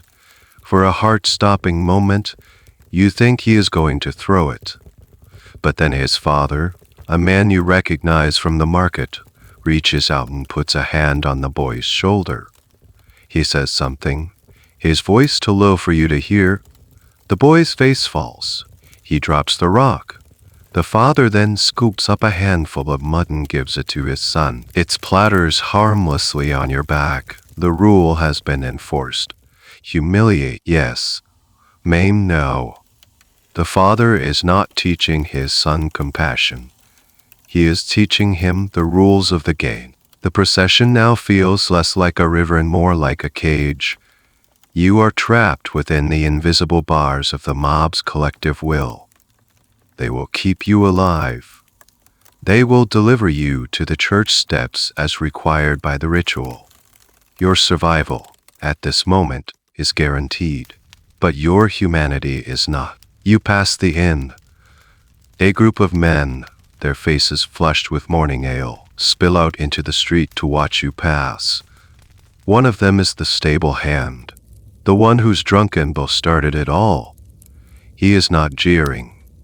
He is not throwing anything. He stands at the back of the group, his face a mixture of awe and terror. He looks like a child who has started a fire with a single spark and now watches in horror as the entire forest burns down. He sees you looking at him. He quickly turns and stumbles back into the darkness of the tavern. He is the cause of all this, and he is the one who gets to hide. The injustice of it is so profound that you almost laugh. A dry, cracked sound. The church bell begins to toll. A slow, deep, resonant bong, bong, bong, bong. It is not the joyful peal that calls people to mass, nor the frantic ringing that warns of a fire. It is the death knell, the slow, solemn toll for the dead. And you realize, with a cold clarity, that it is tolling for you. You are walking towards your own social funeral. The bell is announcing you're passing to the realm of the infamous, the socially dead. Every step you take is a step closer to your own grave, a grave you will be forced to occupy while still breathing. The tolling of the bell grows louder, more insistent with every painful step. It seems to vibrate in your bones, a physical manifestation of your doom. Finally, you see it, the church. It stands at the head of the main square, its stone facade imposing, its heavy wooden doors a symbol of both sanctuary and judgment. For your entire life, this building has been a place of quiet reverence, of baptisms, weddings, and solemn funerals.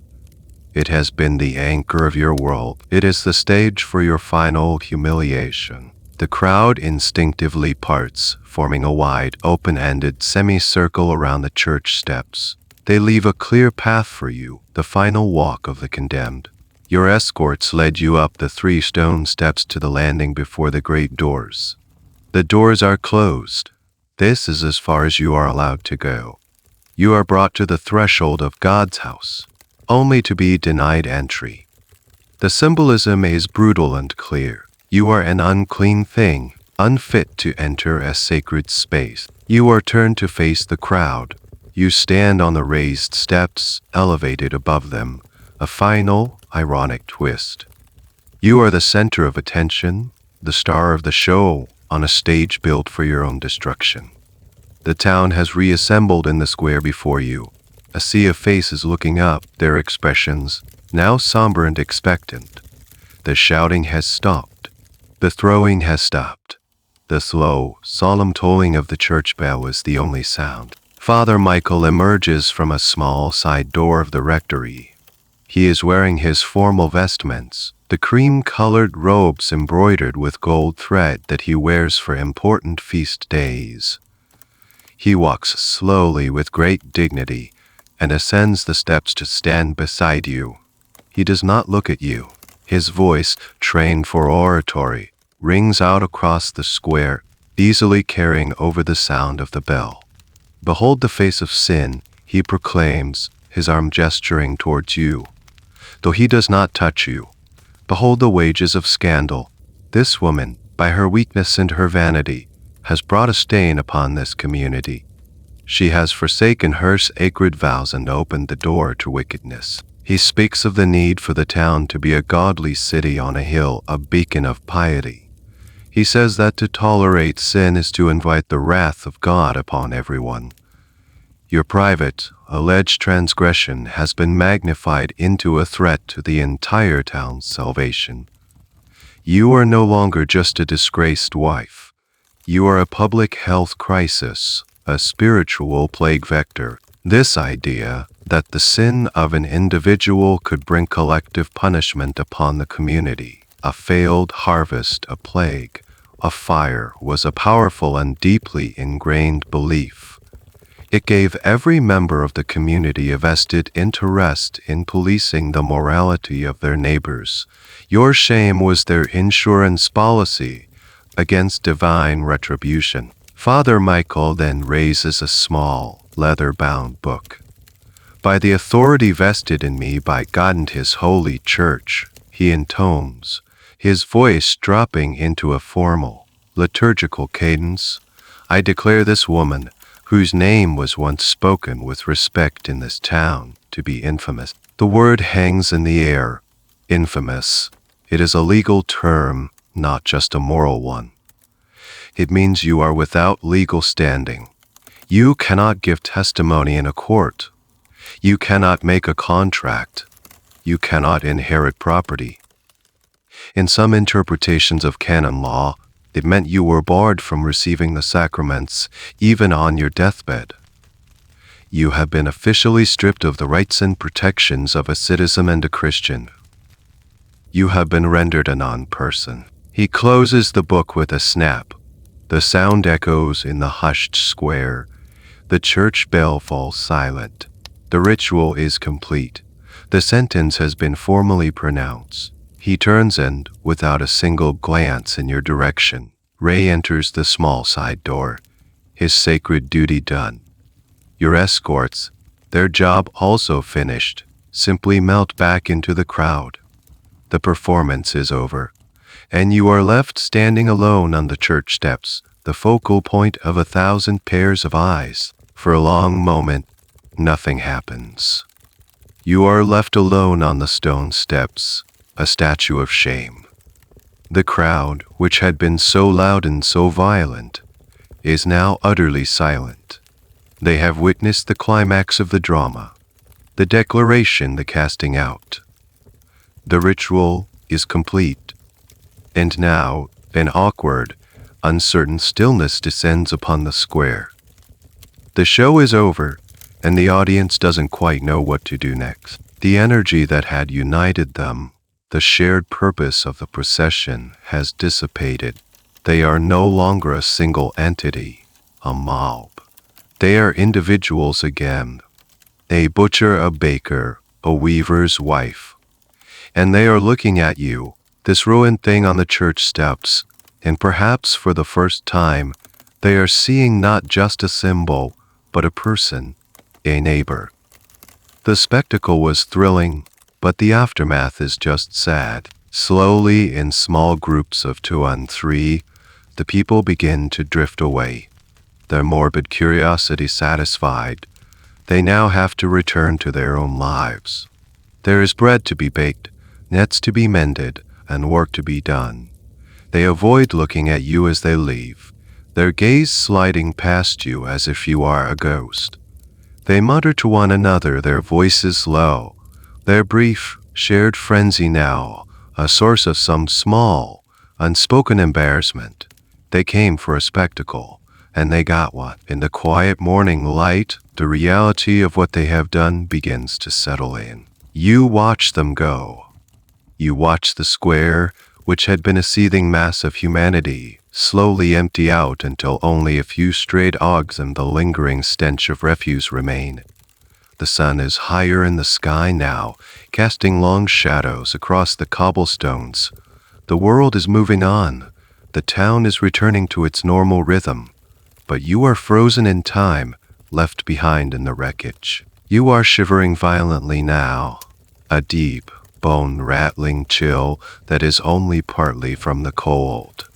The adrenaline that sustained you through the ordeal has vanished, leaving behind a profound, crushing exhaustion. Your foot throbs with a fiery pain, and your whole body aches. You look down at yourself. You are covered in filth, your shift is torn, and your skin is a patchwork of cuts and bruises. You are a ruin. This is the state of social death, a concept that anthropologists and historians use to describe the fate of those who are cast out from their community. You are still breathing, your heart is still beating, but your life as you knew it is over. You have no name, no status, no place. You have been erased from the social fabric. You are a ghost haunting the edges of your own former existence. You are alive, but you have no life. Slowly, painfully, you lower yourself to sit on the cold stone steps. You have nowhere to go. The door to your home is locked against you. Every door in this town is now close to you. You pull your knees to your chest, wrapping your arms around them, trying to make yourself as small as possible.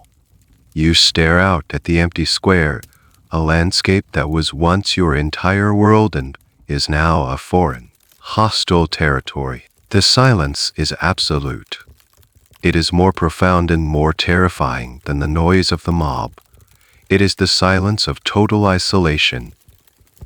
You are an island of misery in a sea of indifference. The sun climbs higher, warming the stones around you, but you feel no warmth. There is a coldness inside you that no sun can reach.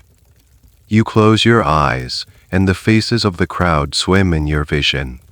Agnes, the butcher's wife, the blacksmith, the children, and Demon, his face a mask of shame and regret. You wonder what he is doing now, in the silent house behind the locked door.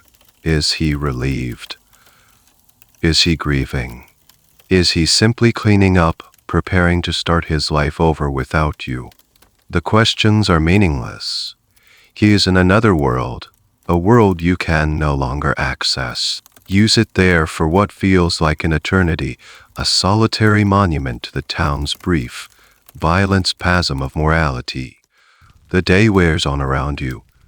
You hear the distant sounds of life returning to normal, a hammer ringing on an anvil, the cry of a merchant selling his wares, the laughter of children playing a game. The world has not ended. Only yours has. The sun has tracked a slow, indifferent path across the sky. The shadows of the buildings have stretched, shifted, and now begun to shrink again as midday approaches. You haven't moved from the church steps. You are a fixed point of misery in the town's daily churn.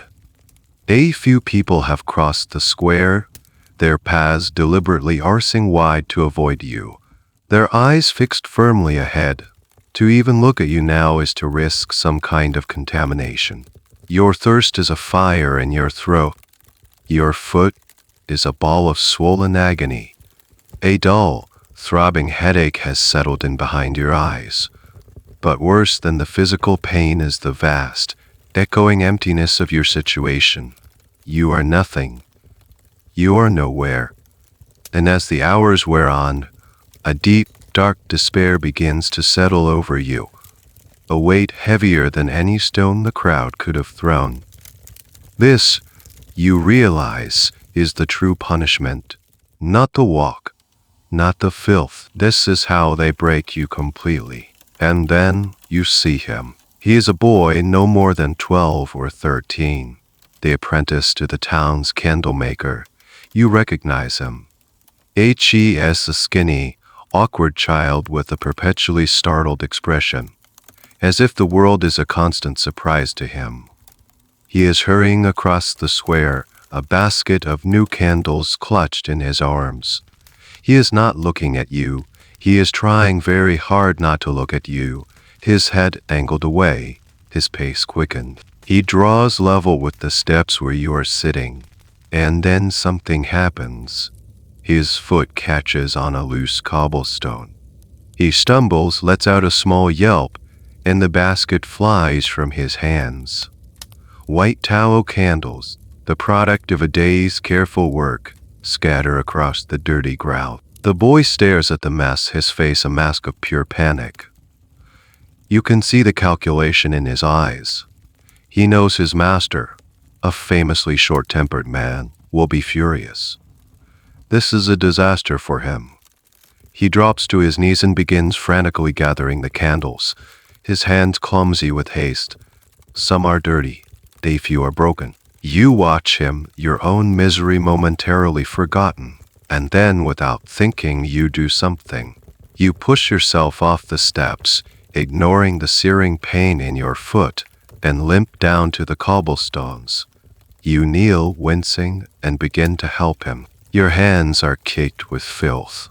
Your shift is a disgusting rag. You are the town pariah, but you pick up a candle. It is miraculously clean.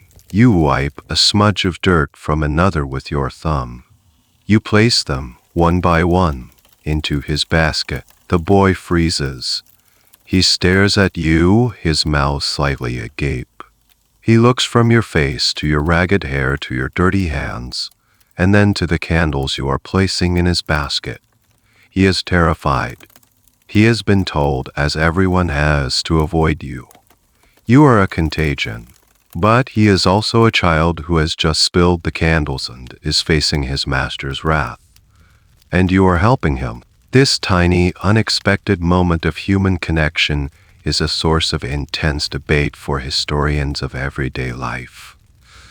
In the grand narrative of laws and rituals, we often lose sight of these small, unrecorded acts of defiance or compassion.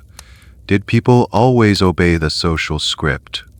Or were there moments when basic human decency broke through the rigid crust of social convention?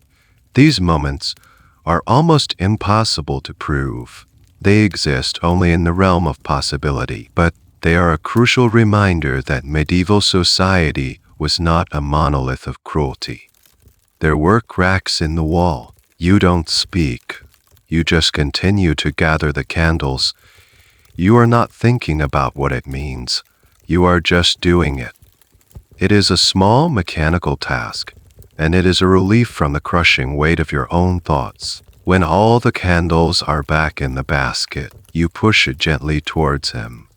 He is still staring at you, his fear now mingled with a profound confusion. He can reconcile the monster he was told about this morning with the woman who is kneeling in the dirt, helping him. He snatches the basket and scrambles to his feet. He hesitates for a second, then he does something extraordinary. He reaches into the basket, pulls out one of the few candles that is broken, and thrusts it towards you. It's a clumsy panic gesture. He doesn't say thank you. He doesn't say anything. He doesn't say anything. He just offers you the broken candle. Then, his face flushing a deep red, he turns and flees, running across the square as if the devil himself were at his heels. You are left kneeling on the cobblestones, holding a broken piece of white tallow in your filthy hand. It is a worthless thing, a piece of trash, but it is also the first thing anyone has given you today that wasn't thrown in hatred. It is a tiny, flickering spark in the immense darkness. It is not forgiveness. It is not acceptance, but it is something, an acknowledgement, a secret, a shared moment of humanity. You clutch the broken candle in your hand as if it were a precious jewel. The sun sinks low, painting the sky in bruised shades of purple and orange. The air grows colder. The empty square feels vast and menacing in the twilight. Your vigil on the church steps has lasted the entire day. The small act of kindness from the candlemaker's apprentice feels like a dream, a brief warmth that has long since faded. The reality of your situation returns with the evening chill. You are alone, you are an outcast, and you have nowhere to go. You assume you will spend the night here, on these cold steps. Perhaps you will simply waste away, a public monument to your own shame, until you are no longer a problem for anyone. It seems like a fitting, if grim, end to the day's proceedings. But then you see a figure approaching. It is Eamon. He walks slowly, hesitantly, not with the angry, purposeful stride of the morning, but with the shuffling gait of a defeated man. He is not looking at you. He is not looking at you. He is looking at the ground in front of him, as if counting the cobblestones. He stops at the bottom of the steps and stands there for a long moment, cloaked in the growing darkness. You look at him, then you feel nothing. The anger, the betrayal, the love, it has all been burned out of you. You are an empty vessel. He is a stranger who happens to be wearing your husband's clothes. You should come inside, he says, his voice quiet and rough. He doesn't say home. The word would be a lie. He just says inside. This is the awkward, rarely discussed epilogue to a public shaming. What happens next? The law and the ritual were concerned with the public act of punishment and declaration. The domestic aftermath was a private, messy affair with no clear script. A husband whose wife had been declared infamous was faced with a complex choice. He could, and many did, cast her out completely. This was often the cleanest, most socially acceptable option. It finalized the disownment and allowed him to rebuild his life and reputation. But he also had another option. He could take her back. The reasons for this could be varied. Perhaps there was lingering affection. Perhaps it was a matter of pragmatism. He still needed someone to run his household, and finding a new wife could be a long and expensive process. Or perhaps it was a form of continued punishment, keeping his shamed property under his direct control, a constant, living reminder of her transgression and his authority. The legal standing of a woman in this situation is a murky swamp that historians still wade through. By taking you back, was he forgiving you, or simply reasserting his ownership of a damaged asset? The door is open, he says, gesturing vaguely behind him. He still hasn't made eye contact. He is talking to the steps, to the air. You don't move. The thought of Ray entering that house, the place that was once your entire world and is now just the scene of the crime, is nauseating. The steps, as cold and hard as they are, feel safer. They are neutral ground. That house is full of ghosts. He seems to understand your hesitation. He lets out a long, weary sigh. Master Thomas came to see me, he says, his voice barely a whisper. He brought the contract for the bishop's robes. He said the guild considers the matter concluded, that my household has shown appropriate humility. He said I should control my property. Control my property. The words are a slap, but you are too numb to feel the sting. That is what you are. Property. An unruly possession that has been disciplined and can now be returned to its owner's keeping.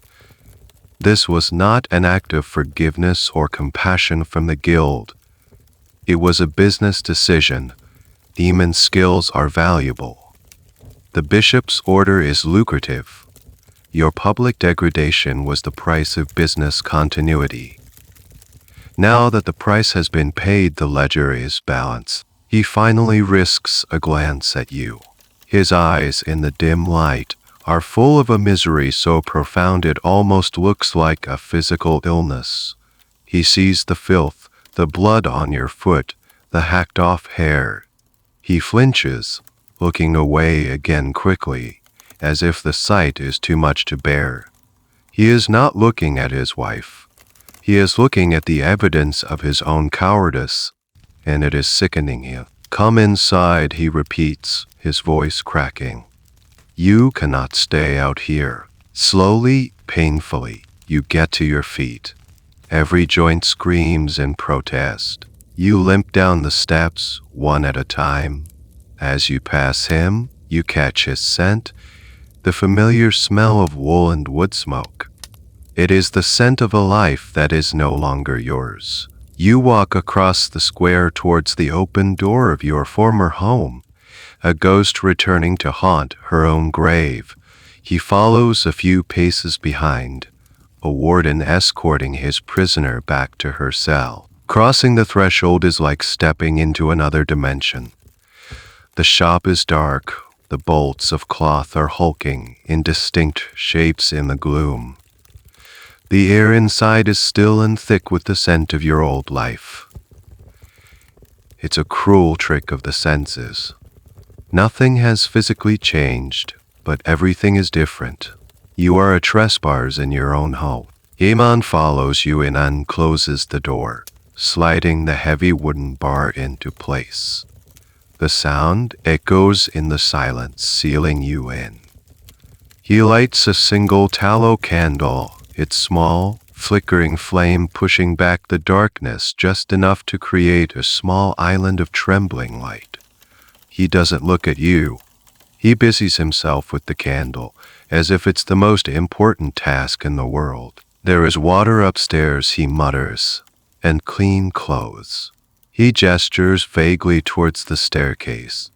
I will sleep down here, in the workshop. You nod, though he isn't looking to see it. The thought of sharing a bed with him is impossible, and you are grateful for this small, practical separation. You turn and begin the slow, agonizing climb up the stairs. Your bare, injured foot leaves a small, bloody smudge on each step. It feels like you are marking your path into this new, strange life, one painful step at a time. The apartment above the shop is clean, spotless. You realize that while you were enduring your public ordeal, he was here, scrubbing and cleaning, trying to erase any trace of the life you shared. The slate with your household accounts has been wiped clean. The small stool where you used to sit by the fire has been pushed into a corner. He has attempted to purify the space, just as the town was purifying itself with your humiliation. A basin of steaming water sits on a small table, a clean linen towel and a cake of harsh lye soap beside it. A simple, gray wool dress, not a penitent's shift, but not one of your own fine garments either, is laid out on the bed. It's a neutral uniform, the dress of a housekeeper or a poor relation. The process of washing is a slow, painful ritual. The warm water stings your cuts. The lye soap burns. As you wash the layers of filth from your skin and hair, you feel as if you are peeling away the day's horror, but you know it's only a surface cleansing. The shame is not something that can be washed off.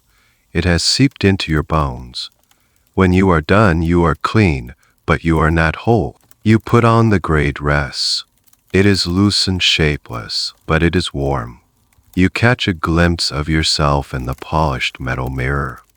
With your clean skin and the rough, shorn hair, you look like a novice nun or a patient in a hospital. You are someone who has been stripped of their worldly identity, ready to be remade into something else. This precarious existence on the margins of society is a fascinating, if grim, area of historical study. You are now in a kind of legal and social limbo. You are not a wife in the full sense of the word, but you are not a widow or an unmarried woman either. You live under the same roof as your husband, but you are not truly his partner. You are a resident of the town, but you are not a member of the community. You exist in the spaces in between, a living embodiment of a social contradiction. Scholars debate what daily life was like for a woman in this position. Was she a prisoner in her own home, a domestic servant, a constant, silent reproach to the man who had failed to protect her? The answer was likely different in every household, a quiet, miserable drama played out behind closed doors. You hear a sound from downstairs, a quiet, rhythmic scraping. You limped to the top of the stairs and peer down into the darkness. In the flickering candlelight from the workshop, you can see Eamon. He is not sleeping. He has a small block of wood and a knife, and he is carving, just whittling away, shaving off thin curls of wood that fall to the floor. It's a nervous, pointless activity. The action of a man who cannot bear to be still, who cannot bear to be alone with his own thoughts in the suffocating silence of the house. You are to people living in the same small space, separated by a gulf of shame and betrayal that is wider than any ocean. You are now inhabitants of a new world, a world defined by what has been lost. The days of easy companionship, of shared meals and quiet conversations are over.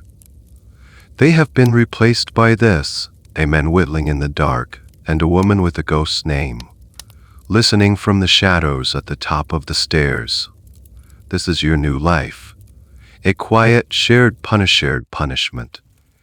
To be endured one silent, empty day at a time. The days that follow fall into a new, strange rhythm, a routine built on silence and avoidance. You live in the same house, but you occupy different worlds. You are the ghost in the attic, the silent presence that manages the mechanics of the household. You rise before dawn, moving quietly through the upstairs rooms. You prepare a simple meal, bread, cheese, a little ale, and leave it on a tray at the top of the stairs. You never see him take it, but when you return later, it is gone. He sleeps in the workshop on a cot he has set up near the loom. He works with a frantic, obsessive energy, the thump-clack of the shuttle a constant, monotonous heartbeat in the house. It is no longer a sound of security. It is the sound of his penance, his attempt to weave his way back into the good graces of the guild and the town. He is building a wall of work and noise between himself and what has happened. You do not leave the house. The world outside the front door is a hostile territory you have no desire to enter. Your world has shrunk to the size of this two-story building. You clean, you cook, you mend. You perform the tasks of a wife, but without any of the status or affection. You are a servant in your own home. Your only payment the roof over your head and the food you are allowed to eat. Your hair begins to grow back. It comes in patchy and uneven at first, a soft, downy fuzz that does little to cover the shame of your shorn scalp. Each morning, you look in the mirror and see the slow, relentless progress of time marked on your own head. The growth of your hair is the only thing that changes. Everything else is a repeating loop of silent drudgery. Sometimes, you stand at the upstairs window, peering through a small crack in the shutters. You watch the life of the town go on without you. You see the women you once knew greeting each other at the well, their laughter carrying faintly on the breeze. You see the merchants haggling in the square. You see the children playing. It is like watching a play to which you have forgotten the words. You are a spectator of a life you were once a part of. The process of social reintegration after a public shaming is a topic historians find both fascinating and frustratingly difficult to pin down. There was no official ceremony to mark the end of a penance. There was no clear path back to respectability. For some, the stain was permanent. They remained outcasts for the rest of their lives. For others, time, combined with a display of quiet humility and piety, could slowly, gradually soften the hard edges of their shame. Slow crawl back towards the light, with no guarantee of ever reaching it. One afternoon, you are mending one of Eamon's shirts when you hear voices at the front door. A man's voice, loud and cheerful, and Demon's own low and reserved. You freeze, the needle poised in your hand. Visitors. It's the first time anyone has come to the house since before. You creep to the top of the stairs, your heart pounding. It is one of the other weavers from the guild, a man named Bernard. He is loud and bluff, and seems determined to pretend that nothing has happened. He is talking about a large order of cloth for a nobleman's household. He claps Seaman on the back. The work is good, Eamon. The work is always good. That's what matters, eh? A man's hands. Eamon murmurs something in reply. Then Bernard's voice booms again. Well, I'll leave you to it. My wife sends her regards to your household. The hesitation is almost imperceptible, but you hear it. He can't bring himself to say your name. He can't say your wife. So he settles on the safe, impersonal your household. It is a small thing. But it is a sign. The town is beginning the delicate, awkward process of figuring out how to deal with you. They cannot ignore Eamon, a team member of the guild.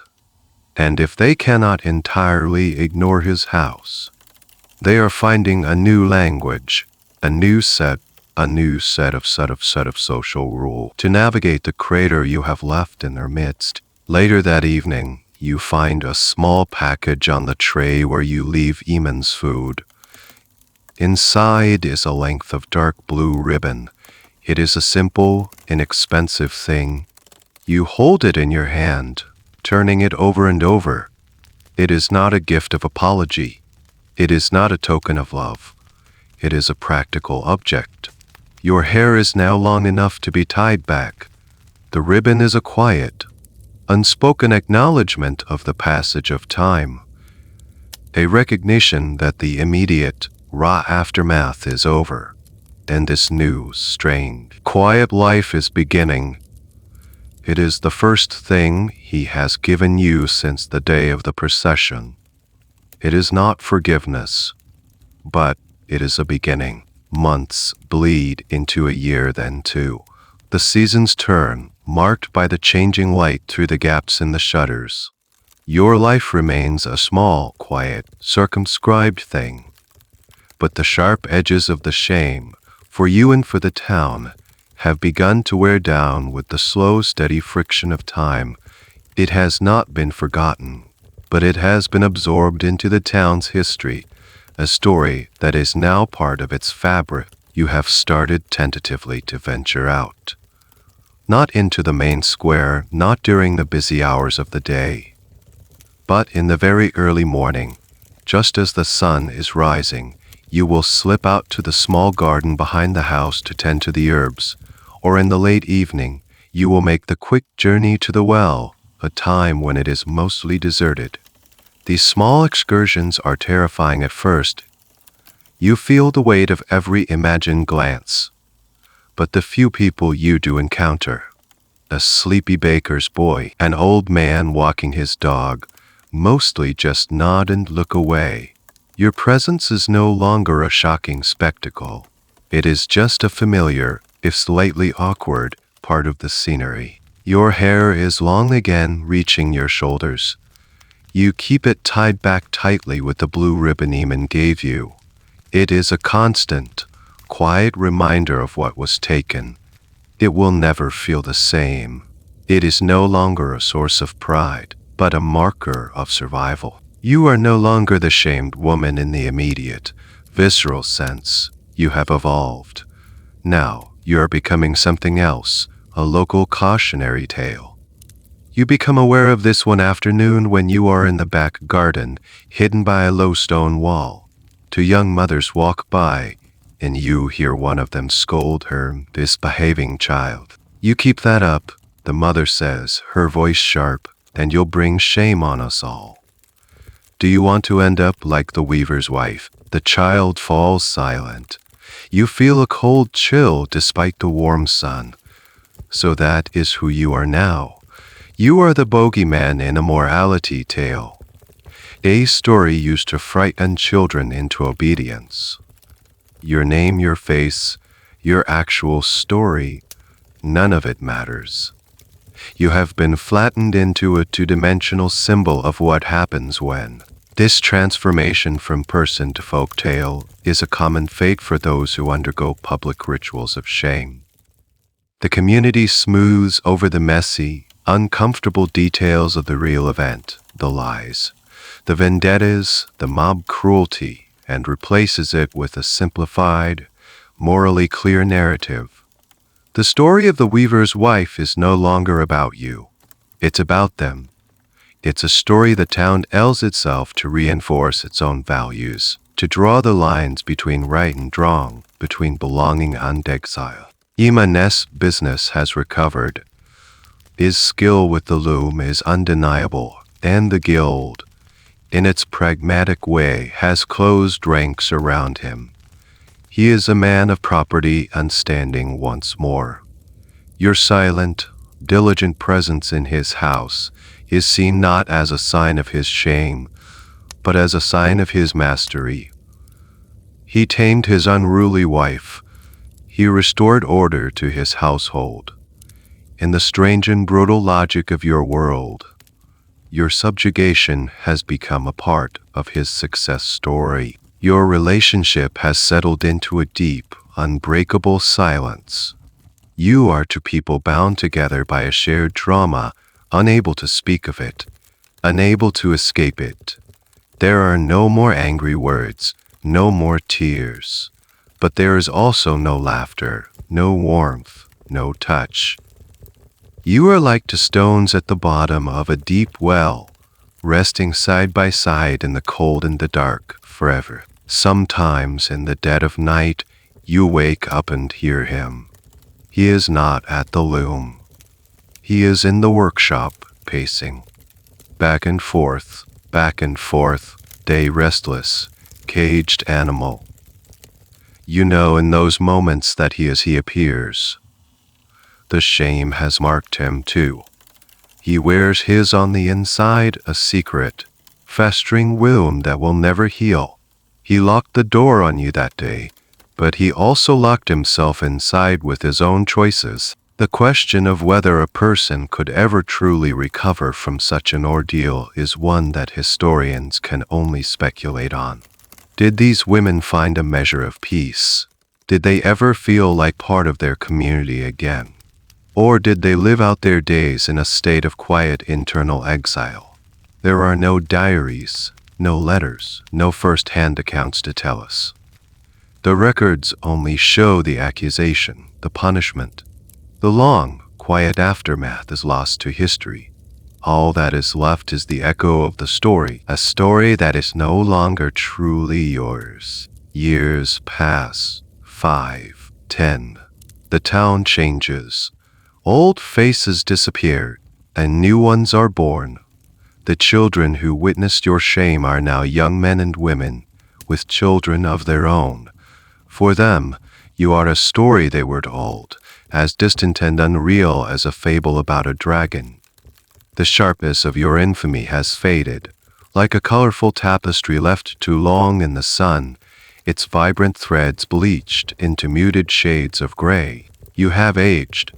The face that looks back at you from the polished metal is no longer the face of the weaver's wife, nor the face of the shorn penitent. It is a new face, one etched with the fine lines of a quiet, hard-won survival. You move through the town with a practiced invisibility. You go to the market now, in the daylight. People no longer whisper. They simply make way for you, a slight, almost unconscious parting of the crowd. They are not welcoming you, but they are no longer casting you out. You have become a fact of the town, a landmark, a feature of the landscape like the old oak tree or the crooked steeple on the church. Your relationship with Eamon has settled into its final form. It is a partnership of quiet, functional necessity. He is the weaver. You are the keeper of his house. The silence between you is no longer a tense, angry thing. It is a shared language. You can communicate everything that needs to be communicated, that the flour is running low, that a storm is coming, that a new bolt of wool has arrived with a glance, a gesture, a simple placement of an object. Forgiveness is a word from another world. But you have, in a way, accepted him. You have accepted this life. This long, slow process of fading into the background is perhaps the most realistic form of recovery possible. Historians who study long-term social dynamics note that communities have a finite capacity for active ostracism. Over time, new scandals erupt, new dramas unfold, and old ones lose their emotional charge. The infamous individual doesn't necessarily become famous or reputable again. Instead, they simply become less infamous. They drift from the sharp focus of community censure into the blurry periphery of collective memory. One day, Father Michael dies. He is old and frail, and his passing is expected. The whole town turns out for his funeral. The great church bell tolls, the same bell that once tolled for your social death. From your upstairs window, you watch the procession. You see Master Thomas, now stooped with age. You see the sons and daughters of the men who judged you. Eamon attends the funeral. He wears his best clothes and a somber expression. When he returns, he is quiet and seems older than he did when he left that morning. That evening, as you are clearing away the supper dishes, he speaks to you, not in the usual grunts or gestures, but with actual words. It is the first real sentence he has spoken to you in years that wasn't about the household or the business. He asked for you, Eamon says, his voice raspy with disuse. Father Michael, on his deathbed, you stop what you are doing, a wet plate held in your hands. He wanted to give you the last rites. Eamon continues, staring at his hands on the table. He said your penance was sufficient. He said your soul was clean. You stand there in the quiet kitchen, the water dripping from the plate onto the floor. You try to feel something. Relief, vindication, absolution. But you feel nothing. The judgment of a dying priest means nothing to you. His pronouncement that your soul is clean is an absurdity. Your soul was never the issue. Your life was. He and his God can keep their forgiveness. It is a currency you no longer trade in. You simply nod, turn back to the basin, and continue washing the dishes. The moment passes. The conversation is over, but it has changed something. A final formal seal has been placed on the past. The man who declared you infamous has now, from beyond the grave, declared you redeemed. The story, in the eyes of the church and the town, is officially over. You are no longer the shamed woman. You are just a woman, an old woman, in a quiet house, with a quiet husband, living a quiet life. The years continue to spool out, each one much like the last. The silence in your house is now so old and established that it feels like a presence in itself. A third resident. Eamon's hair has turned the color of undyed wool, and his hands, once so strong and sure on the loom, are now gnarled with age and arthritis. The frantic energy of his work has slowed, and some days the loom is quiet altogether. You are both old now. The fire of your past has burned down to cool gray embers. One winter morning, you wake to an unfamiliar silence. The usual sound of Eamon stirring in the workshop below. The coffin scrape of his morning routine is absent. A deep, instinctual unease settles over you. You pull on a shawl and make your way slowly down the stairs, which creak under your weight in a way they didn't when you were a young woman. He is on his cot in the workshop, lying on his back, a rough wool blanket pulled up to his chin. His eyes are closed. You know, even before you touch him, that he is gone. He has passed away in his sleep, a quiet, peaceful end to a life that was often anything but. You stand there for a long time, looking down at his face. The lines of worry and shame that were etched so deeply into his features seem to have softened in death. He looks, for the first time in decades, at peace. You feel a strange and complicated tangle of emotions. There is no grief, not in the way a wife would normally grieve a husband. The man you loved died many years ago, on the day he chose the guild over you. But there is a profound sense of an ending. The person who was the other half of your long, silent punishment is gone. The story you shared, the grim, unspoken narrative of your lives, has lost its other character. You are the only one left to remember. As a widow, your legal and social status shifts once more. The property, the house, the business, it all passes to you. This is a topic that greatly interests legal historians.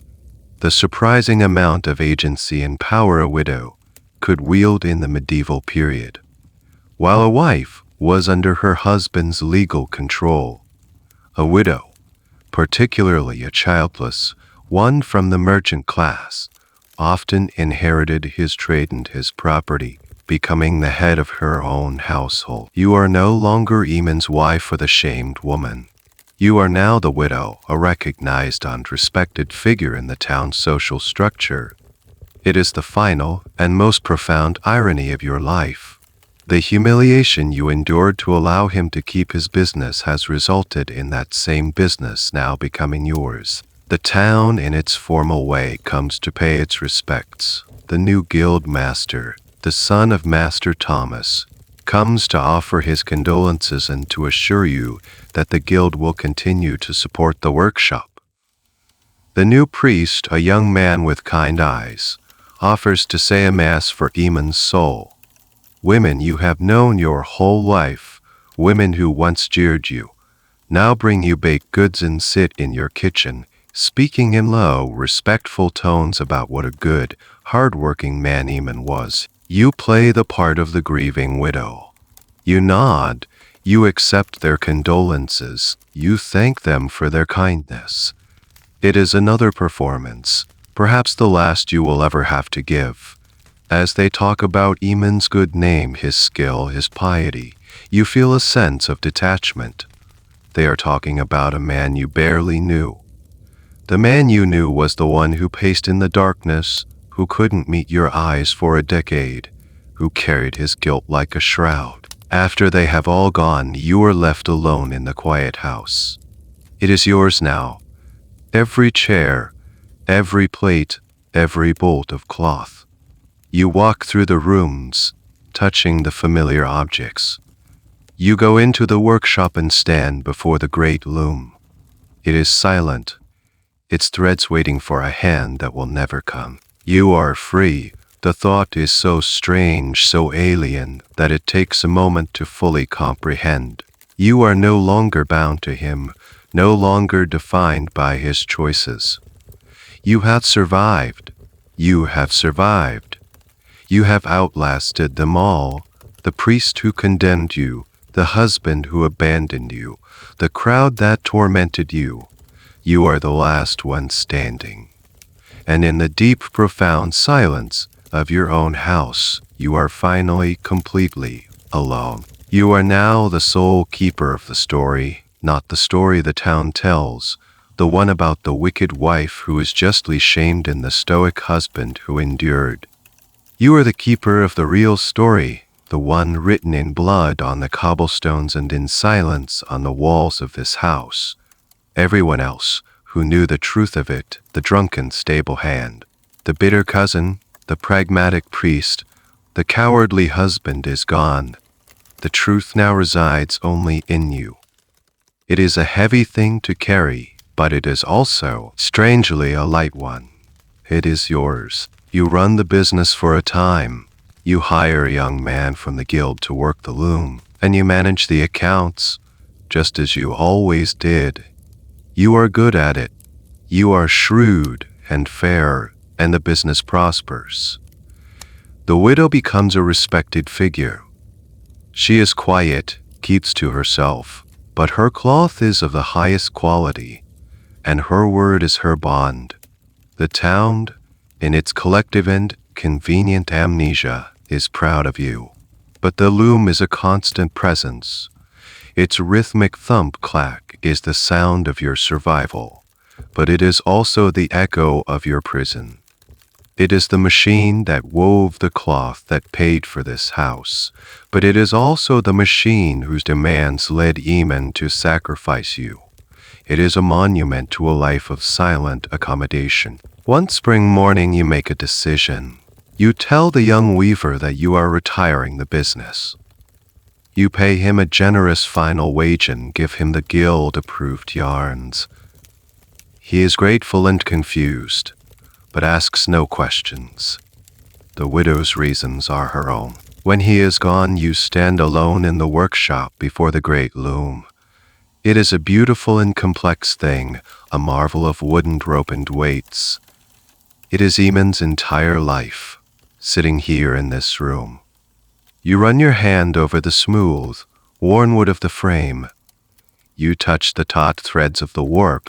A half-finished piece of gray will still stretched upon it. Historians can only speculate on the inner lives of people like you. They have tax records, guild charters, and church edicts.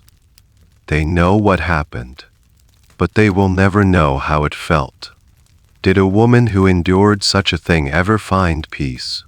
Or did she simply find a way to live with the ghosts? Was her survival a triumph of the human spirit, or just a testament to its infinite capacity for endurance? The records are silent on this. In the unwritten histories of the heart, you pick up a mallet. Your hands are old, but they are strong. You begin methodically to dismantle the loom. You are not angry. The anger burned out of you long ago. This is not an act of revenge. It is an act of release. You knock the wooden pegs from their holes. You loosen the great beams. You carefully, painstakingly unthread the warp, winding the long strands of yarn into a neat ball. You are unweaving the past. You are taking apart the story that defined you, one thread at a time. It takes you all day. As the sun sets, the loom is gone. Its pieces are neatly stacked against the wall, a simple pile of wooden drope. It is no longer a symbol of anything. It is just timber. The workshop, for the first time in your memory, is quiet. It is just an empty room. You go upstairs. You sit by the window, the shutters thrown wide open, and watch the evening lights often over the town square. You are no longer watching a world you are excluded from. You are simply a woman in her own house, watching the day come to an end.